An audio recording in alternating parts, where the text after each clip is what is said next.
गीता जयंती कई अनभिज्ञ रहस्यों के साथ ಗೀತಾ ಜಯಂತಿ ಅನೇಕ ಗೊತ್ತಿಲ್ಲದೆ ಇರುವಂತಹ ರಹಸ್ಯಗಳ ಜೊತೆಯಲ್ಲಿ आजकल समाचार आते हैं ಇವಾಗೆಲ್ಲ ಸಮಾಚಾರಗಳು ಬರುತ್ತೆ कि हम गीता जयंती मनाए रहे। ನಾವು ಗೀತಾ ಜಯಂತಿಯನ್ನು ಆಚರಿಸ್ತಾ ಇದ್ದೀವಿ. अब गीता को जन्म किसने दिया? ಈಗ ಗೀತೆಗೆ ಜನ್ಮ ಯಾರು ಕೊಡ್ತಾರೆ?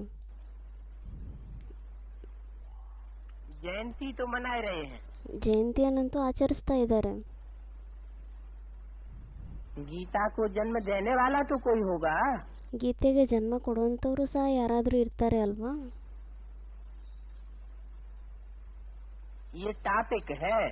ಇದು ಸಹ ಟಾಪಿಕ್ ಆಗಿದೆ. जन्म चैतन्य का होता है या जड़ किताब का होता है? ಜನ್ಮ ಚೈತನ್ಯ ಯಾರಿರ್ತಾರೆ ಅವ್ರದ್ದಾಗುತ್ತಾ ಅಥವಾ ಜಡ ಬುಕ್ ಏನಿದೆ ಅದರದ್ದೇನಾದರೂ ಜನ್ಮ ಆಗುತ್ತಾ? जन्म तो चैतन्य का होता है। ಜನ್ಮ ಅಂತೂ ಚೈತನ್ಯದ್ದೇ ಆಗುತ್ತೆ. वो तो किताब रख देते। ಅವರಂತೂ ಬುಕ್ಸ್ಗಳನ್ನು ಇಟ್ಬಿಡ್ತಾರೆ. बाप कहते हैं गीता है सब धर्म का माई बाप। ತಂದೆ ಹೇಳ್ತಾರೆ ಗೀತೆ ಆಗಿದ್ದಾರೆ ಎಲ್ಲ ಧರ್ಮಗಳ ತಂದೆ ತಾಯಿ. सर्व धर्म ग्रंथों का माई बाप। ಎಲ್ಲ ಧರ್ಮ ಗ್ರಂಥಗಳ ತಂದೆ ತಾಯಿ ಆಗಿದ್ದಾರೆ. सर्व शास्त्रों का माई बाप। ಎಲ್ಲ ಶಾಸ್ತ್ರಗಳ ತಂದೆ ತಾಯಿ ಆಗಿದೆ. शास्त्र कहते ही है शासन, ಶಾಸ್ತ್ರ ಅಂತ ಹೇಳಲಾಗುತ್ತೆ ಶಾಸನ ಮಾಡೋದಕ್ಕೆ. करने का विधान। ಶಾಸನ ಮಾಡುವಂತ ಏನು ವಿಧಾನ ಇದೆ ಅದಕ್ಕೆ ಹೇಳಲಾಗುತ್ತೆ. और विधान तो कोई चैतन्य ही बनाता है। ಮತ್ತೆ ವಿಧಾನವನ್ನಂತೂ ಯಾರಾದರೂ ಚೈತನ್ಯ ಇರೋರೇ ಮಾಡ್ತಾರೆ. जो विधाता है ಯಾರು ವಿಧಾತ ಆಗಿದ್ದಾರೆ बोला भी है सबकी भाग्य विधाता। ಹೇಳಿದ್ದಾರೆ ಅಲ್ವಾ ಎಲ್ಲರ ಭಾಗ್ಯ ವಿಧಾತ ಅಂತ. माता ओ माता। तो प्रश्न है यहाँ पर कि गीता को जन्म किसने दिया? ಹೇಳ್ತಾರೆ ಅಲ್ವಾ ಮಾತಾ ಓ ಮಾತಾ ಅಂತ. ಮತ್ತೆ ಪ್ರಶ್ನೆ ಇಲ್ಲಿ ಇದಾಗಿದೆ ಕಿ ಇಲ್ಲಿ ಮತ್ತೆ ಗೀತೆಗೆ ಜನ್ಮ ಯಾರು ಕೊಡ್ತಾರೆ?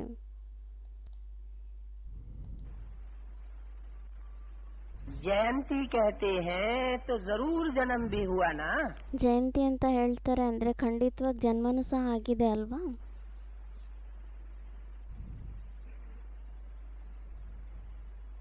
स्थूल जन्म की तो बात नहीं है, ಇಲ್ಲಿ ಸ್ಥೂಲ ಜನ್ಮದಂತೂ ಮಾತಿಲ್ಲ.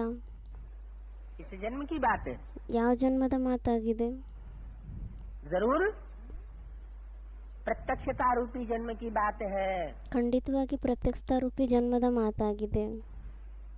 उनको जब कहते हैं श्रीमद् भगवत गीता जयंती, ಅವರಿಗೆ ಯಾವಾಗ ಹೇಳ್ತಾರೆ ಶ್ರೀಮದ್ ಭಗವದ್ಗೀತಾ ಜಯಂತಿ ಅಂತ, तो जरूर उनको जन्म देने वाला भी चाहिए ना। ಮತ್ತೆ ಖಂಡಿತವಾಗಿ ಅವ್ರಿಗೆ ಜನ್ಮ ಕೊಡುವಂತವ್ರು ಸಹ ಬೇಕಾಗಿದೆ ಅಲ್ವಾ? एक एक वाक्य में एक एक शब्द में सच्चाई है ಒಂದೊಂದು ವಾಕ್ಯದಲ್ಲಿ ಒಂದೊಂದು ಶಬ್ದದಲ್ಲೂ ಸಹ ಸತ್ಯತೆ ಇದೆ. और गीता तो पहला शास्त्र है, सर्वोपरि शास्त्र है। ಮತ್ತೆ ಗೀತೆ ಅಂತೂ ಮೊದಲನೇ ಶಾಸ್ತ್ರ ಆಗಿದೆ, ಸರ್ವೋಪರಿ ಶಾಸ್ತ್ರ ಆಗಿದೆ. ಅದು सर्वशास्त्र शिरोमणि गाई हुई है। ಸರ್ವಶಾಸ್ತ್ರ ಶಿರೋಮಣಿ ಅಂತ ಗಾಯನೆ ಮಾಡಲಾಗುತ್ತೆ ಅದರದು. गीता के एक एक श्लोक बाबा की वाणी से मिलते जुलते हैं। ಗೀತೆಯ ಒಂದೊಂದು ಶ್ಲೋಕನೂ ಸಹ ಬಾಬಾರವರ ಮುರಳಿಯ ಮಹಾವಾಕ್ಯಗಳ ಜೊತೆ ಸೇರುತ್ತೆ. वो पहला पहला शास्त्र है। ಅದು ಮೊಟ್ಟ ಮೊದಲನೇ ಶಾಸ್ತ್ರ ಆಗಿದೆ. और शास्त्र तो गीता के बाल बच्चे हैं। ಮತ್ತೆ ಬೇರೆ ಶಾಸ್ತ್ರಗಳೇನೇ ಇದೆ ಅದಂತೂ ಗೀತೆಯ ಮೊಮ್ಮಕ್ಕಳು ಮೊಮ್ಮಕ್ಕಳಾಗಿದ್ದಾರೆ. गीता माई बाप है। ಗೀತೆ ಆಗಿದೆ ತಂದೆ ತಾಯಿ. गीता केवल एक ग्रंथ नहीं अपितु एक जीता जागता व्यक्तित्व। ಗೀತೆ ಕೇವಲ ಒಂದು ಗ್ರಂಥ ಆಗಿಲ್ಲ, ಆದರೆ ಅದು ಇವಾಗ ಒಂದು ಬದುಕಿರುವಂತ ಒಂದು ವ್ಯಕ್ತಿತ್ವ ಆಗಿದೆ. गीता माने गीत। ಗೀತೆ ಅಂದ್ರೇನೆ ಹಾಡು.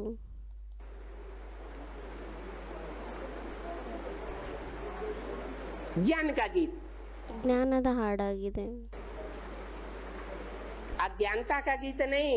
ಅಜ್ಞಾನತೆಯ ಹಾಡಲ್ಲ, जिसका आगा पीछा ही नहीं मिलता। ಆ ಮಾತಿಂದು ಹಿಂದೆ ಮುಂದೆನೇ ಇರೋದಿಲ್ಲ, ಸಿಗೋದಿಲ್ಲ।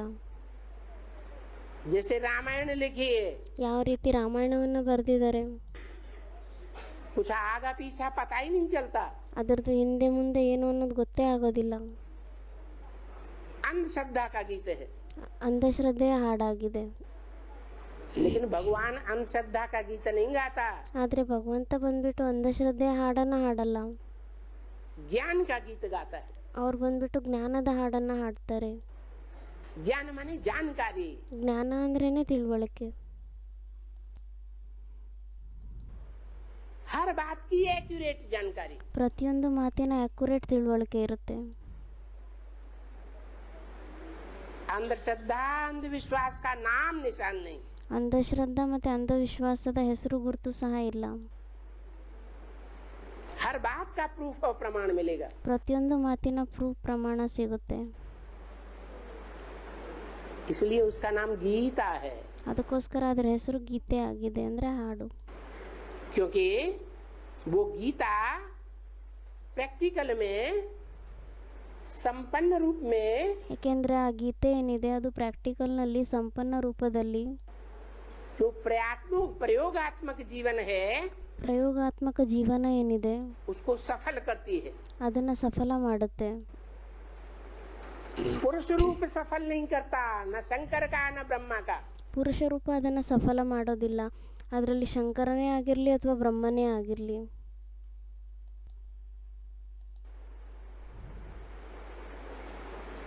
वो स्त्री चोला है ಅವರಂತೂ ಸ್ತ್ರೀ ಶರೀರಧಾರಿ ಆಗಿದ್ದಾರೆ, जो उस ज्ञान के गीत को सफल करता है। ಅವರೇ ಈ ಜ್ಞಾನದ ಹಾಡನ್ನ ಸಫಲ ಮಾಡ್ತಾರೆ। उसका नाम पड़ता है गीता माता। ಅವಾಗ ಅವ್ರ ಹೆಸರು ಬೀಳುತ್ತೆ ಏನಂತ, ಗೀತಾ ಮಾತಾ ಅಂತ। यज्ञ के आदि में भी वही गीता ज्ञान सुनाया जाता था। ಯಜ್ಞದ ಆದಿಯಲ್ಲೂ ಸಹ ಅದೇ ಗೀತಾ ಜ್ಞಾನವನ್ನ ಹೇಳ್ತಾ ಇದ್ರು, और अंत में भी वही गीता ज्ञान, ಮತ್ತೆ ಅಂತ್ಯದಲ್ಲೂ ಸಹ ಅದೇ ಗೀತಾ ಜ್ಞಾನ।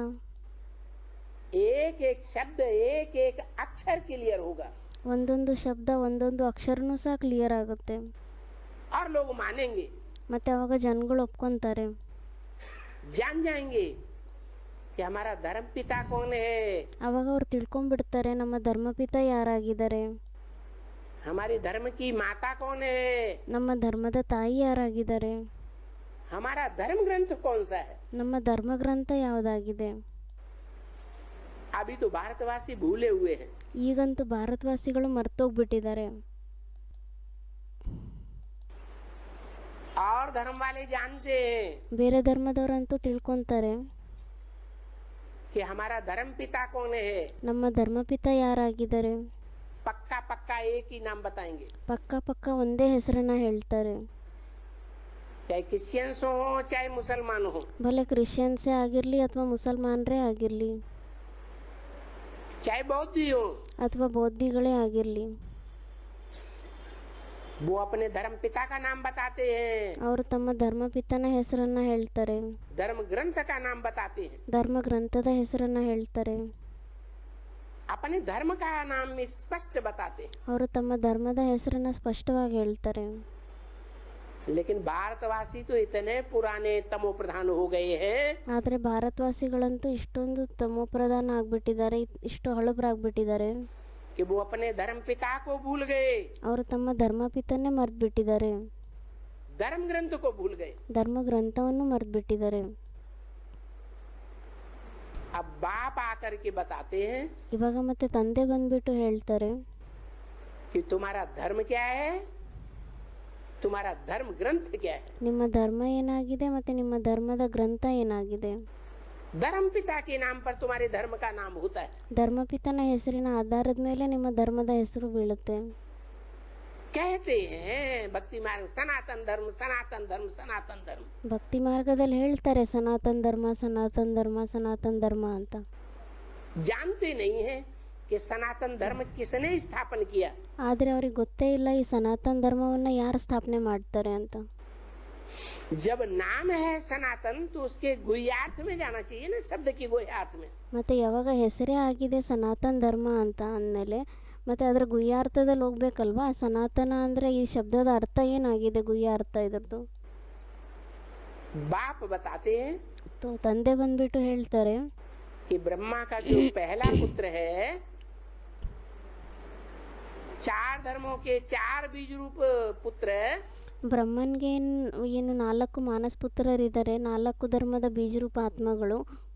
सनत सनातन सनंदन सनत कुमार, ಸನತ್ ಸನಾತನ್ ಸನಂದನ್ ಸನತ್ ಕುಮಾರ್ ಅಂತ. उनमें जो सबसे बड़ा ज्ञान का पुत्र है, ಅದರಲ್ಲಿ ಯಾರು ಎಲ್ಲರಿಗಿಂತ ದೊಡ್ಡ ಜ್ಞಾನದ ಮಗು ಆಗಿದ್ದಾರೆ, सबसे बड़ा ज्ञानी है, ಎಲ್ಲರಿಗಿಂತ ಜಾಸ್ತಿ ಜ್ಞಾನಿ ಆಗಿದ್ದಾರೆ, सबसे बड़ा योगी है, ಎಲ್ಲರಿಗಿಂತ ಜಾಸ್ತಿ ಯೋಗಿ ಆಗಿದ್ದಾರೆ. उसका नाम है सनत कुमार। ಅವ್ರ ಹೆಸರೇ ಆಗಿದೆ ಸನತ್ ಕುಮಾರ್. उस सनत कुमार के नाम पर हमारे धर्म का नाम सनातन धर्म पड़ा। ಆ ಸನತ್ ಕುಮಾರ್ ಹೆಸರಿನ ಆಧಾರದ ಮೇಲೆ ನಮ್ಮ ಧರ್ಮದ ಹೆಸರು ಬೀಳುತ್ತೆ.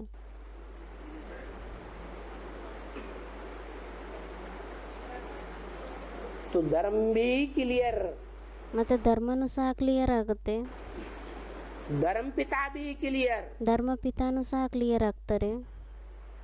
सनत कुमार को योगीश्वर के रूप में दिखाया गया, योगियों का ईश्वर। ಸನತ್ ಕುಮಾರನಿಗೆ ಯೋಗೀಶ್ವರನ ರೂಪದಲ್ಲಿ ತೋರಿಸಿದ್ದಾರೆ, ಯೋಗಿಗಳ ಈಶ್ವರ ಅಂತ. अब योगियों के ईश्वर एक होगा या 3 होंगे? ಮತ್ತೆ ಇವಾಗ ಯೋಗಿಗಳ ಈಶ್ವರ ಒಬ್ಬರಾಗಿರ್ತಾರ ಅಥವಾ 3 ಜನ ಆಗಿರ್ತಾರ?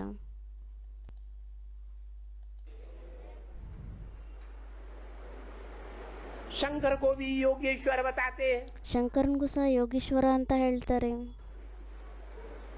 कृष्ण को भी योगीश्वर बताते हैं। ಕೃಷ್ಣನ್ಗೂ ಸಹ ಯೋಗೀಶ್ವರ ಅಂತ ಹೇಳ್ತಾರೆ. तो 3 तो ईश्वर नहीं हो सकते। ಮತ್ತೆ 3 ಜನ ಅಂತೂ ಈಶ್ವರ ಆಗ್ಲಿಕ್ಕೆ ಸಾಧ್ಯ ಇಲ್ಲ. वास्तव में ये तीनों एक ही हैं। ವಾಸ್ತವದಲ್ಲಿ 3 ಜನ ಯಾರಿದ್ದಾರೆ ಅವರೊಬ್ಬರೇ ಆಗಿದ್ದಾರೆ. एक के ही 3 नाम दे दिए हैं ಒಬ್ರದ್ದೇ 3 ಹೆಸರುಗಳನ್ನ ಕೊಟ್ಬಿಟ್ಟಿದ್ದಾರೆ ಶಾಸ್ತ್ರಗಳಲ್ಲಿ. शास्त्रों में।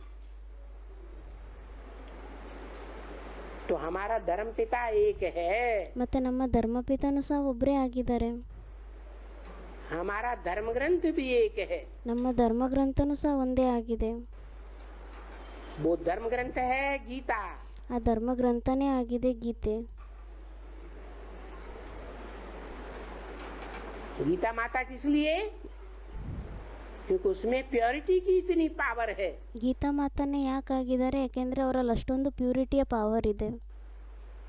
कि प्योरिटी की पावर से मुख से जो भी बोलती है, ಆ ಪ್ಯೂರಿಟಿಯ ಪವರ್ನಿಂದ ಅವ್ರ ಮುಖದಿಂದ ಏನೇ ಹೇಳ್ತಾರೆ लोगों के हृदय में उतर जाता है। ಅದು ಜನಗಳ ಹೃದಯದಲ್ಲಿ ಆ ಮಾತು ಇಳಿದ್ಬಿಡುತ್ತೆ. पहले किसकी रचना हुई, वेदों की या गीता की? ಮೊದಲು ಯಾರ ರಚನೆ ಆಯ್ತು, ವೇದಗಳದ ಅಥವಾ ಗೀತೆದ? गीता को सर्वशास्त्र शिरोमणि कहा जाता है, तो वेदों शास्त्रों से पहले गीता की रचना होना चाहिए थी। वेदों शास्त्रों से पहले गीता की रचना होनी चाहिए थी। गीता को माई बाप कहा जाता है, सर्वशास्त्र शिरोमणि। ಇವ್ರು ಹೇಳ್ತಾ ಇದ್ದಾರೆ ಗೀತೆಗೆ ಸರ್ವಶಾಸ್ತ್ರ ಶಿರೋಮಣಿ ಅಂತ ಹೇಳಲಾಗುತ್ತೆ, ಮತ್ತು ಗೀತೆ ಏನಿದೆ ಅದು ಎಲ್ಲ ಶಾಸ್ತ್ರಗಳ ತಂದೆ ತಾಯಿ ಅಂತ ಹೇಳಲಾಗುತ್ತೆ, ಮತ್ತು ಇದು ಎಲ್ಲ ವೇದಶಾಸ್ತ್ರಗಳಿಗಿಂತ ಮೊದಲೇ ರಚನೆ ಆಗಿರಬೇಕು ಇದ್ರದ್ದು ಅಂತ ಅವ್ರು ಕೇಳ್ತಾ ಇದ್ದಾರೆ. वेद कोई शास्त्र नहीं है। ಅದಕ್ಕೆ ಬಾಬಾ ಹೇಳ್ತಿದ್ದಾರೆ ವೇದ ಏನು ಶಾಸ್ತ್ರ ಆಗಿಲ್ಲ. वेद माने विद, विद माने जानना। ವೇದ ಅಂದ್ರೆ ವಿದ್ ಅಂದ್ರೆ ತಿಳುವಳಿಕೆ. वेद माने जानकारी। ವೇದ ಅಂದ್ರೇನೆ ತಿಳುವಳಿಕೆ. शास्त्रों से कहा जाता है जो शासन करते हैं। ಶಾಸ್ತ್ರ ಅಂತ ಅದಕ್ಕೆ ಹೇಳಲಾಗುತ್ತೆ ಯಾವುದರಲ್ಲಿ ಶಾಸನ ಮಾಡುವಂಥ ವಿಧಾನ ಇರುತ್ತೆ. शासन करने का विधान है शास्त्र। ಶಾಸನ ಮಾಡುವಂಥ ವಿಧಾನನೇ ಆಗಿದೆ ಶಾಸ್ತ್ರ. तो गीता शासन करने का विधान है। ಅಂದರೆ ಗೀತೆ ಏನಿದೆ ಇದು ಶಾಸನ ಮಾಡುವಂಥ ವಿಧಾನ ಆಗಿದೆ, जानकारी का भंडार नहीं है। वेद ಅಂದರೆ ಇದು ತಿಳುವಳಿಕೆ ಏನಿದೆ ಅದರ ಭಂಡಾರ ಆಗಿಲ್ಲ, ಅದು ज्ञान के भंडार हैं। ವೇದ ಏನಿದೆ ಇದು ಜ್ಞಾನದ ಭಂಡಾರ ಆಗಿದೆ, परंतु उनसे शासन नहीं होता। ಆದರೆ ಅದರಿಂದ ಶಾಸನ ಮಾಡ್ಲಿಕ್ಕೆ ಆಗಲ್ಲ, राज्य की स्थापना नहीं हुई। ರಾಜ್ಯದ ಸ್ಥಾಪನೆ ಆಗಲಿಲ್ಲ, राजधानी स्थापन नहीं हुई। ಅದರಿಂದ ರಾಜಧಾನಿಯ ಸ್ಥಾಪನೆ ಆಗಲಿಲ್ಲ. उन्हीं वेदों की जब व्याख्या होती है ಅದೇ ವೇದಗಳ ಯಾವಾಗ ವ್ಯಾಖ್ಯೆ ಆಗುತ್ತೆ तो गीता निकलती है। ಆವಾಗ ಅದರಿಂದ ಗೀತೆ ತಯಾರಾಗುತ್ತೆ. तो गीता शास्त्र शासन करने का विधान है। ಮತ್ತೆ ಗೀತಾ ಶಾಸ್ತ್ರ ಏನಿದೆ ಇದು ಶಾಸನ ಮಾಡುವಂತ ವಿಧಾನ ಆಗಿದೆ. उसके बाद फिर और शास्त्र निकले। ಅದರ ನಂತರ ಮತ್ತೆ ಬೇರೆ ಇನ್ನು ಶಾಸ್ತ್ರಗಳೆಲ್ಲ ತಯಾರಾಯಿತು. वेद निकले हैं ब्रह्मा के मुख से। ವೇದಗಳು ಬಂದಿದೆ ಬ್ರಹ್ಮನ ಮುಖದಿಂದ. वेद माने विद, विद माने जानना। ವೇದ ಅಂದ್ರೆ ವಿದ್, ವಿದ್ ಅಂದ್ರೆ ತಿಳ್ಕೊಳ್ಳೋದು. विद्या ವಿದ್ಯಾ ಜ್ಞಾನ, जानकारी। ಅಂದ್ರೆ ತಿಳುವಳಿಕೆ. तो जो जानकारी है वो ब्रह्मा के मुख से निकली। ಮತ್ತೆ ಏನ್ ತಿಳುವಳಿಕೆ ಇದೆ, ಪರಿಚಯ ಇದೆ, ಅದು ಬ್ರಹ್ಮನ ಮುಖದಿಂದ ಬಂತು. लेकिन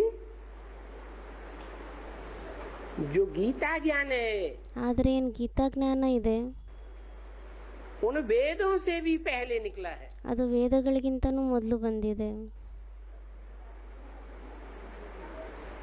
जैसे सन 47 से ब्रह्मा के मुख से वेदवाणी निकलना शुरू हुई। ಯಾವ ರೀತಿ 47ನೇ ಇಸ್ವಿಯಿಂದ ಬ್ರಹ್ಮನ ಮುಖದಿಂದ ವೇದವಾಣಿ ಬರ್ಲಿಕ್ಕೆ ಆರಂಭ ಆಯ್ತು. तो वो वेदवाणी हुई। ಮತ್ತೆ ಅದು ವೇದವಾಣಿ ಆಯ್ತು. लेकिन सन 47 से पहले ಆದ್ರೆ 47ನೇ ಇಸ್ವಿಗಿಂತ ಮುಂಚೆ 36-37 से लेकर के 36-37ನೇ ಇಸ್ವಿಯಿಂದ कई वर्षों तक गीता ज्ञान सुनाया गया। 36-37ನೇ ಇಸ್ವಿಯಿಂದ ತುಂಬ ವರ್ಷಗಳವರೆಗೂ ಸಹ ಗೀತಾ ಜ್ಞಾನವನ್ನ ಹೇಳಲಾಯಿತು. गीता के श्लोकों का रहस्य सुनाया गया। ಗೀತೆಯ ಶ್ಲೋಕದ ರಹಸ್ಯಗಳನ್ನ ಹೇಳಲಾಗಿತ್ತು. जैसे सभी धर्म ग्रंथ संप्रदाय वालों ने ಯಾವ ರೀತಿ ಎಲ್ಲ ಧರ್ಮ ಗ್ರಂಥದವರು ಸಂಪ್ರದಾಯದವರು गीता के अपने अपने तरीके से अलग अलग अर्थ कर दिए। ಗೀತೆದು ತಮ್ಮ ತಮ್ಮ ರೀತಿಯಿಂದ ತಮ್ಮ ತಿಳುವಳಿಕೆ ಆಧಾರದ ಮೇಲೆ ಅದರ ಬೇರೆ ಬೇರೆ ಅರ್ಥವನ್ನ ಮಾಡಿಬಿಟ್ರು. ऐसे ही शिव भगवान वाच, ಅದೇ ರೀತಿ ಶಿವ ಭಗವಾನ್ ವಾಚ್, वो जब आते हैं तो गीता का अपने तरीके से निराला अर्थ बताते हैं। ಯಾವಾಗ ಅವ್ರು ಬರ್ತಾರೆ ಅವಾಗ ಅವರು ತಮ್ಮ ರೀತಿಯಿಂದ ಗೀತೆಯ ಒಂದು ಭಿನ್ನವಾಗಿರುವಂತ ಅರ್ಥವನ್ನ ಹೇಳ್ತಾರೆ. औरों की जो टीकाएं हैं उन टीकाओं में हर बात का जवाब नहीं मिलता। ಬೇರೆಯವ್ರು ಮಾಡಿರುವಂಥ ಟೀಕೆಗಳೇನಿದೆ ಟಿಪ್ಪಣಿಗಳು ಗೀತೆದು ತೋ ಆ ಟೀಕೆಗಳಲ್ಲಿ ಇಷ್ಟೊಂದು ಎಲ್ಲ ಮಾತಿನ ಅರ್ಥಗಳ ಉತ್ತರ ಸಿಗೋದಿಲ್ಲ. शास्त्रों का निर्णय नहीं हो पाता। ಶಾಸ್ತ್ರಗಳ ನಿರ್ಣಯ ಆಗ್ಲಿಕ್ಕಾಗಲ್ಲ ಅದರಲ್ಲಿ. लेकिन भगवान बाप आकर के जब गीता ज्ञान सुनाते हैं ಆದರೆ ಭಗವಂತ ತಂದೆ ಬಂದ್ಬಿಟ್ಟು ಯಾವಾಗ ಗೀತಾ ಜ್ಞಾನವನ್ನ ಹೇಳ್ತಾರೆ तो हर बात का जवाब मिलता है। ಆವಾಗ ಅದರಲ್ಲಿ ಎಲ್ಲ ಮಾತಿನ ಉತ್ತರ ಸಿಗುತ್ತೆ. रहस्य खुल जाता है। ಅದರಲ್ಲಿ ಏನೇ ಭೇದ ಇದೆ, ರಹಸ್ಯ ಇದೆ, ಅದು ಎಲ್ಲರ ಮುಂದೆ ಗೊತ್ತಾಗ್ಬಿಡುತ್ತೆ. इसलिए गीता है पहले, ಅದಕ್ಕೋಸ್ಕರ ಗೀತೆ ಆಗಿದೆ ಮೊದಲು, वेद है बाद में, ವೇದಗಳಾಗಿದೆ ನಂತರ, शास्त्र भी है बाद में। ಶಾಸ್ತ್ರಗಳು ಸಹ ಆಮೇಲೆ ತಯಾರಾಗಿರುತ್ತೆ. गीता बनी ना, गीता शास्त्र बनी, ये महाभारत जो है ना बाद में ऐड किया ना। हाँ, महाभारत जो बनाया गया है ಅವ್ರು ಹೇಳ್ತಾ ಇದ್ದಾರೆ ಮೊದಲು ಗೀತೆ ತಯಾರಾಗಿದೆ ಅಲ್ಲ, ಮಹಾಭಾರತ ಶಾಸ್ತ್ರ ಏನಿದೆ ಅದು ಆಮೇಲೆ ತಯಾರಾಗಿದೆ ಅಲ್ವಾ ಅಂತ ಕೇಳ್ತಾ ಇದ್ದಾರೆ. वो पुराण है। ಅದಕ್ಕೆ ಬಾಬಾ ಹೇಳ್ತಿದ್ದಾರೆ ಮಹಾಭಾರತ ಏನಿದೆ ಅದು ಪುರಾಣ ಆಗಿದೆ. सुनो, ಕೇಳಿ, हिस्ट्री कहती है कि पहले वेद आए। ಹಿಸ್ಟ್ರಿ ಹೇಳುತ್ತೆ ಮೊದಲು ವೇದಗಳು ಬಂದಿದೆ ಅಂತ. वेदों की व्याख्याएं निकली तो आरण्यक आए। ವೇದಗಳ ವ್ಯಾಖ್ಯೆ ಯಾವಾಗ ತಯಾರಾಯಿತು ಅದರಿಂದ ಆರಣ್ಯಕರು ತಯಾರಾದರು. आरण्यक की व्याख्याएं निकली तो शतपथ ब्राह्मण आदि आए। ಆರಣ್ಯಕ ಏನಿದೆ ಅದರ ವ್ಯಾಖ್ಯೆ ಯಾವಾಗ ಆಯಿತು ಆವಾಗ ಅದರಿಂದ ಶತಪಥ ಬ್ರಾಹ್ಮಣರು ತಯಾರಾದರು. और ब्राह्मणों की व्याख्याएं निकली तो उपनिषद निकले. ಮತ್ತು ಯಾವಾಗ ಆ ಬ್ರಾಹ್ಮಣರ ವ್ಯಾಖ್ಯೆ ಆಯಿತು ಆವಾಗ ಅದರಿಂದ ಉಪನಿಷತ್ ತಯಾರಾಯಿತು. 18 उपनिषद गाए हुए हैं. ಉಪನಿಷದ್ ಏನಿದೆ ಇದು ಸಹ 18 ಅಂತ ಗಾಯನ ಇದೆ. उनकी भी व्याख्याएं निकली तो पुराण निकले. ಅದರದ್ದು ಯಾವಾಗ ವ್ಯಾಖ್ಯೆ ಆಯಿತು ಆವಾಗ ಅದರಿಂದ ಪುರಾಣ ತಯಾರಾಯಿತು. महाभारत क्या है? ಮಹಾಭಾರತ ಏನಾಗಿದೆ बाद में बना है. ಆಮೇಲೆ ತಯಾರಾಗಿದೆ, ಅದು ಪುರಾಣ ಆಗಿದೆ. तो उसमें छेपक हो सकता है कि नहीं? ಮತ್ತೆ ಅದರಲ್ಲಿ ಏನಾದರೂ ಮಿಕ್ಸ್ಚರಿಟಿ ಆಗಿರ್ಬೋದಾ ಇಲ್ವೋ? पहले बताते हैं सिर्फ 4000 श्लोकों का महाभारत था. ಮೊದಲು ಹೇಳ್ತಾ ಇದ್ರು ಕೇವಲ 4000 ಶ್ಲೋಕಗಳುಳ್ಳುವಂತ ಗೀತೆ ಆಗಿತ್ತು. वो बढ़कर के कितने श्लोकों का हो गया? ಇವಾಗ ಅದು ಜಾಸ್ತಿ ಆಗ್ತಾ ಆಗ್ತಾ ಅದು ಎಷ್ಟು ಶ್ಲೋಕಗಳದ್ದಾಗೋಗ್ಬಿಟ್ಟಿದೆ? लाखों श्लोक बना दिए. ಲಕ್ಷಾಂಗಟ್ಲೆ ಶ್ಲೋಕಗಳನ್ನ ಮಾಡಿಬಿಟ್ಟಿದ್ದಾರೆ ಇವಾಗ. पूरा एक कमरा लाइब्रेरी भर जाती है महाभारत की ಪೂರ್ತಿ ಲೈಬ್ರರಿನೇ ತುಂಬ್ಕೊಂಡ್ಬಿಡುತ್ತೆ, ಪೂರ್ತಿ ರೂಮೇ ತುಂಬ್ಕೊಂಡ್ಬಿಡುತ್ತೆ किताब से. ಮಹಾಭಾರತದ ಬುಕ್ನಿಂದ. हाँ, तो भाई का जो प्रश्न था कि अर्जुन जो है शास्त्रों को रखने का मतलब मैं युद्ध नहीं लड़ूंगा, बल्कि भाई ने प्रश्न पूछा ये जो लिखा है वो गलत भी तो हो सकता है ना, वो मनमत भी तो हो सकता है ना वो शास्त्रों में. नहीं. ಅವ್ರು ಹೇಳ್ತಾ ಇದ್ದಾರೆ, ಯಾರೋ ಪ್ರಶ್ನೆಯನ್ನ ಕೇಳಿದ್ರು, ಗೀತೆಯಲ್ಲಿ ಬರ್ದಿದಾರಲ್ವಾ ಅರ್ಜುನ ನಾನು ಯುದ್ಧ ಮಾಡಲ್ಲ ಅಂತ ಹೇಳ್ತಾನೆ ಅಂತ, ತೋ ಈ ಮಾತು ತಪ್ಪು ಸಹ ಆಗಿರ್ಬೋದಲ್ವಾ ಅಂತ ಅವ್ರು ಕೇಳ್ತಾ ಇದ್ದಾರೆ. ಅದಕ್ಕೆ ಬಾಬಾ ಹೇಳ್ತಿದ್ದಾರೆ, ಇಲ್ಲ, जब तक आदमी समझेगा नहीं ज्ञान को ಎಲ್ಲಿವರೆಗೂ ವ್ಯಕ್ತಿ ಜ್ಞಾನವನ್ನ ತಿಳ್ಕೊಳ್ಳೋದೇ ಇಲ್ಲ तक वो अपने तरह की बात करेगा ಅಲ್ಲಿವರೆಗೂ ಅವ್ರು ತಮ್ಮ ಪ್ರಕಾರದ ಮಾತನ್ನೇ ಮಾತಾಡ್ತಾರೆ, या भगवान की तरह की बात करेगा. ಅಥವಾ ಭಗವಂತನ ತರ ಮಾತನ್ನ ಮಾತಾಡ್ತಾರೆ. ಅವರು बस ಅವ್ರು ತಮ್ಮ ಪ್ರಕಾರದ ಮಾತನ್ನೇ ಮಾತಾಡ್ತಾರೆ.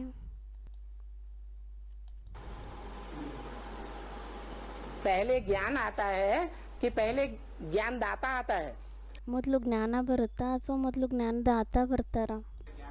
पहले ज्ञान आता है. ಮೊದಲು ಜ್ಞಾನ ಬರುತ್ತೆ. अज्ञान तो बुद्धि में से निकले. ಅಜ್ಞಾನ ಅಂತೂ ಬುದ್ಧಿಯಿಂದ ಹೋಗ್ಬೇಕಲ್ವಾ? ज्ञान आएगा तो अज्ञान निकलेगा. ಯಾವಾಗ ಜ್ಞಾನ ಬರುತ್ತೋ ಅವಾಗ ಅಜ್ಞಾನ ಹೋಗುತ್ತೆ. पहले माँ बाप होते हैं या पहले बच्चे होते हैं? ಮೊದಲು ತಂದೆ ತಾಯಿ ಆಗಿರ್ತಾರ ಅಥವಾ ಮೊದಲು ಮಕ್ಕಳಾಗಿರ್ತಾರ? गीता है माई बाप. ಗೀತೆ ಆಗಿದೆ ತಂದೆ ತಾಯಿ.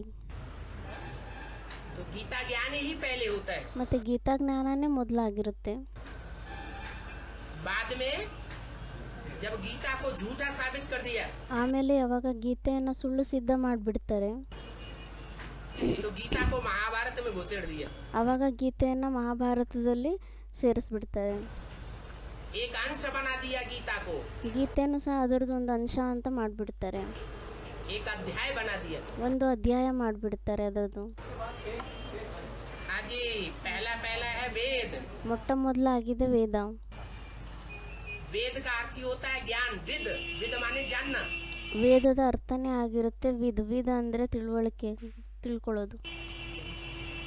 वेदवाणी शास्त्रों में लिखा हुआ है कि ब्रह्मा के मुख से वेद निकले. ವೇದವಾಣಿ ಅಂತ ಹೇಳಲಾಗುತ್ತೆ. ಶಾಸ್ತ್ರದಲ್ಲೂ ಸಹ ಬರೆದಿದ್ದಾರೆ ಏನಂತ, ಬ್ರಹ್ಮನ ಮುಖದಿಂದ ವೇದಗಳು ಬಂತು ಅಂತ. तो वेद निकले माना ज्ञान निकला. ವೇದ ಬಂತು ಅಂದ್ರೆ ಜ್ಞಾನ ಬಂತು. सच्चाई निकली, परंतु सच्चाई को क्लैरिफाई किसी ने नहीं कर पाया. ಅದರಿಂದ ಸತ್ಯ ಬಂತು, ಜ್ಞಾನ ಬಂತು, ಆದರೆ ಆ ಸತ್ಯತೆಯನ್ನ ಯಾರು ಕ್ಲಾರಿಫೈ ಮಾಡ್ಲಿಕ್ಕಾಗಲಿಲ್ಲ. जिसके मुख से वेद निकले ಯಾರ ಮುಖದಿಂದ ವೇದ ಬಂತು वो भी उनके गुह्यार्थ को नहीं जान पाया. ಅವರು ಸಹ ಅದರ ಗುಹ್ಯಾರ್ಥವನ್ನ ತಿಳ್ಕೊಳ್ಳಿಕ್ಕಾಗಲಿಲ್ಲ. इसलिए वेदों की फिर व्याख्या हुई. ಅದಕ್ಕೋಸ್ಕರ ಮತ್ತೆ ವೇದಗಳ ವ್ಯಾಖ್ಯೆ ಆಯಿತು, ಕ್ಲಾರಿಫಿಕೇಶನ್ ಆಯಿತು. वेदों से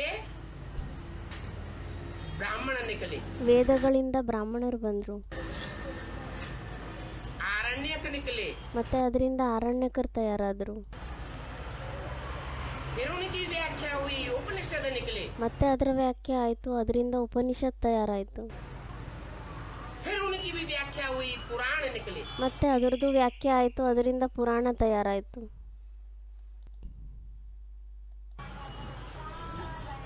ऐसे व्याख्या का विस्तार होता गया। ಈ ಥರ ವ್ಯಾಖ್ಯೆ ಏನಿದೆ ಅದರದ್ದು ವಿಸ್ತಾರ ಆಗ್ತಾ ಹೋಯಿತು. तो मूल में कौन सा शास्त्र है? ಮತ್ತು ಮೂಲದಲ್ಲಿ ಯಾವ ಶಾಸ್ತ್ರ ಆಗಿದೆ? गीता शास्त्र। ಗೀತಾಶಾಸ್ತ್ರನೇ ಆಗಿದೆ. गीता के सर्वशास्त्रमयी शिरोमणि होने का प्रमाण ಗೀತೆ ಏನಿದೆ ಇದು ಸರ್ವಶಾಸ್ತ್ರಮಯಿ ಶಿರೋಮಣಿ ಅಂತ ಹೇಳ್ತಾರೆ ಅಲ್ವಾ, ಸೊ ಅದು ಸರ್ವಶಾಸ್ತ್ರ ಶಿರೋಮಣಿ ಆಗುವಂಥ ಪ್ರಮಾಣ ಏನಿದೆ? सबसे पुराना शास्त्र कौन है दुनिया में? ಪ್ರಪಂಚದಲ್ಲಿ ಎಲ್ಲದಕ್ಕಿಂತ ಜಾಸ್ತಿ ಹಳೆ ಶಾಸ್ತ್ರ ಯಾವುದಾಗಿದೆ? गीता। ಗೀತೆನೇ ಆಗಿದೆ. कोई भी चीज, दुनिया की कोई भी चीज ಪ್ರಪಂಚದ ಯಾವುದೇ ವಸ್ತುನೇ ಆಗಿರಲಿ, पहले पहले सात्विक होती है 100%, ಮೊಟ್ಟ ಮೊದಲು 100% ಸಾತ್ವಿಕ ಆಗಿರುತ್ತೆ या तामसी होती है। ಅಥವಾ ತಾಮಸಿ ಆಗಿರುತ್ತಾ? तो जब व्यास ने वो श्लोक रचे थे, ಸಾತ್ವಿಕ ಆಗಿರುತ್ತೆ ಮೊಟ್ಟ ಮೊದಲು. ಅದೇ ರೀತಿ ವ್ಯಾಸ ಯಾವಾಗ ಮೊಟ್ಟ ಮೊದಲು ಆ ಶಾಸ್ತ್ರವನ್ನು ರಚನೆ ಮಾಡಿದ್ರು, तो वो सात्विक थे जो संसार में आज भी सर्वधर्म वाले मानते हैं। ಸೊ ಆ ಸಮಯದಲ್ಲಿ ಆ ಶಾಸ್ತ್ರ ಏನಿದೆ ಅದು ಸಾತ್ವಿಕ ಆಗಿತ್ತಾ? ಇವಾಗೂ ಸಹ ಎಲ್ಲ ಧರ್ಮದವರು ಆ ಗ್ರಂಥಕ್ಕೆ ಮಾನ್ಯತೆಯನ್ನು ಕೊಡ್ತಾರೆ. सर्वशास्त्रमयी शिरोमणि श्रीमद् भगवत गीता मानते हैं कि नहीं? ಸರ್ವಶಾಸ್ತ್ರಮಯಿ ಶಿರೋಮಣಿ ಶ್ರೀಮದ್ ಭಗವದ್ಗೀತೆ ಅಂತ ಎಲ್ಲ ಧರ್ಮದವರು ಒಪ್ಕೊಂತಾರೋ ಇಲ್ವೋ? ज्ञान का दुनिया में सबसे श्रेष्ठ ग्रंथ, ಜ್ಞಾನದ ಪ್ರಪಂಚದಲ್ಲೂ ಸಹ ಎಲ್ಲದಕ್ಕಿಂತ ಶ್ರೇಷ್ಠವಾಗಿರುವಂಥ ಗ್ರಂಥ. दूसरे धर्म वाले किसको मानते हैं? ಬೇರೆ ಧರ್ಮದವರು ಯಾರಿಗೆ ಮಾನ್ಯತೆ ಕೊಡ್ತಾರೆ?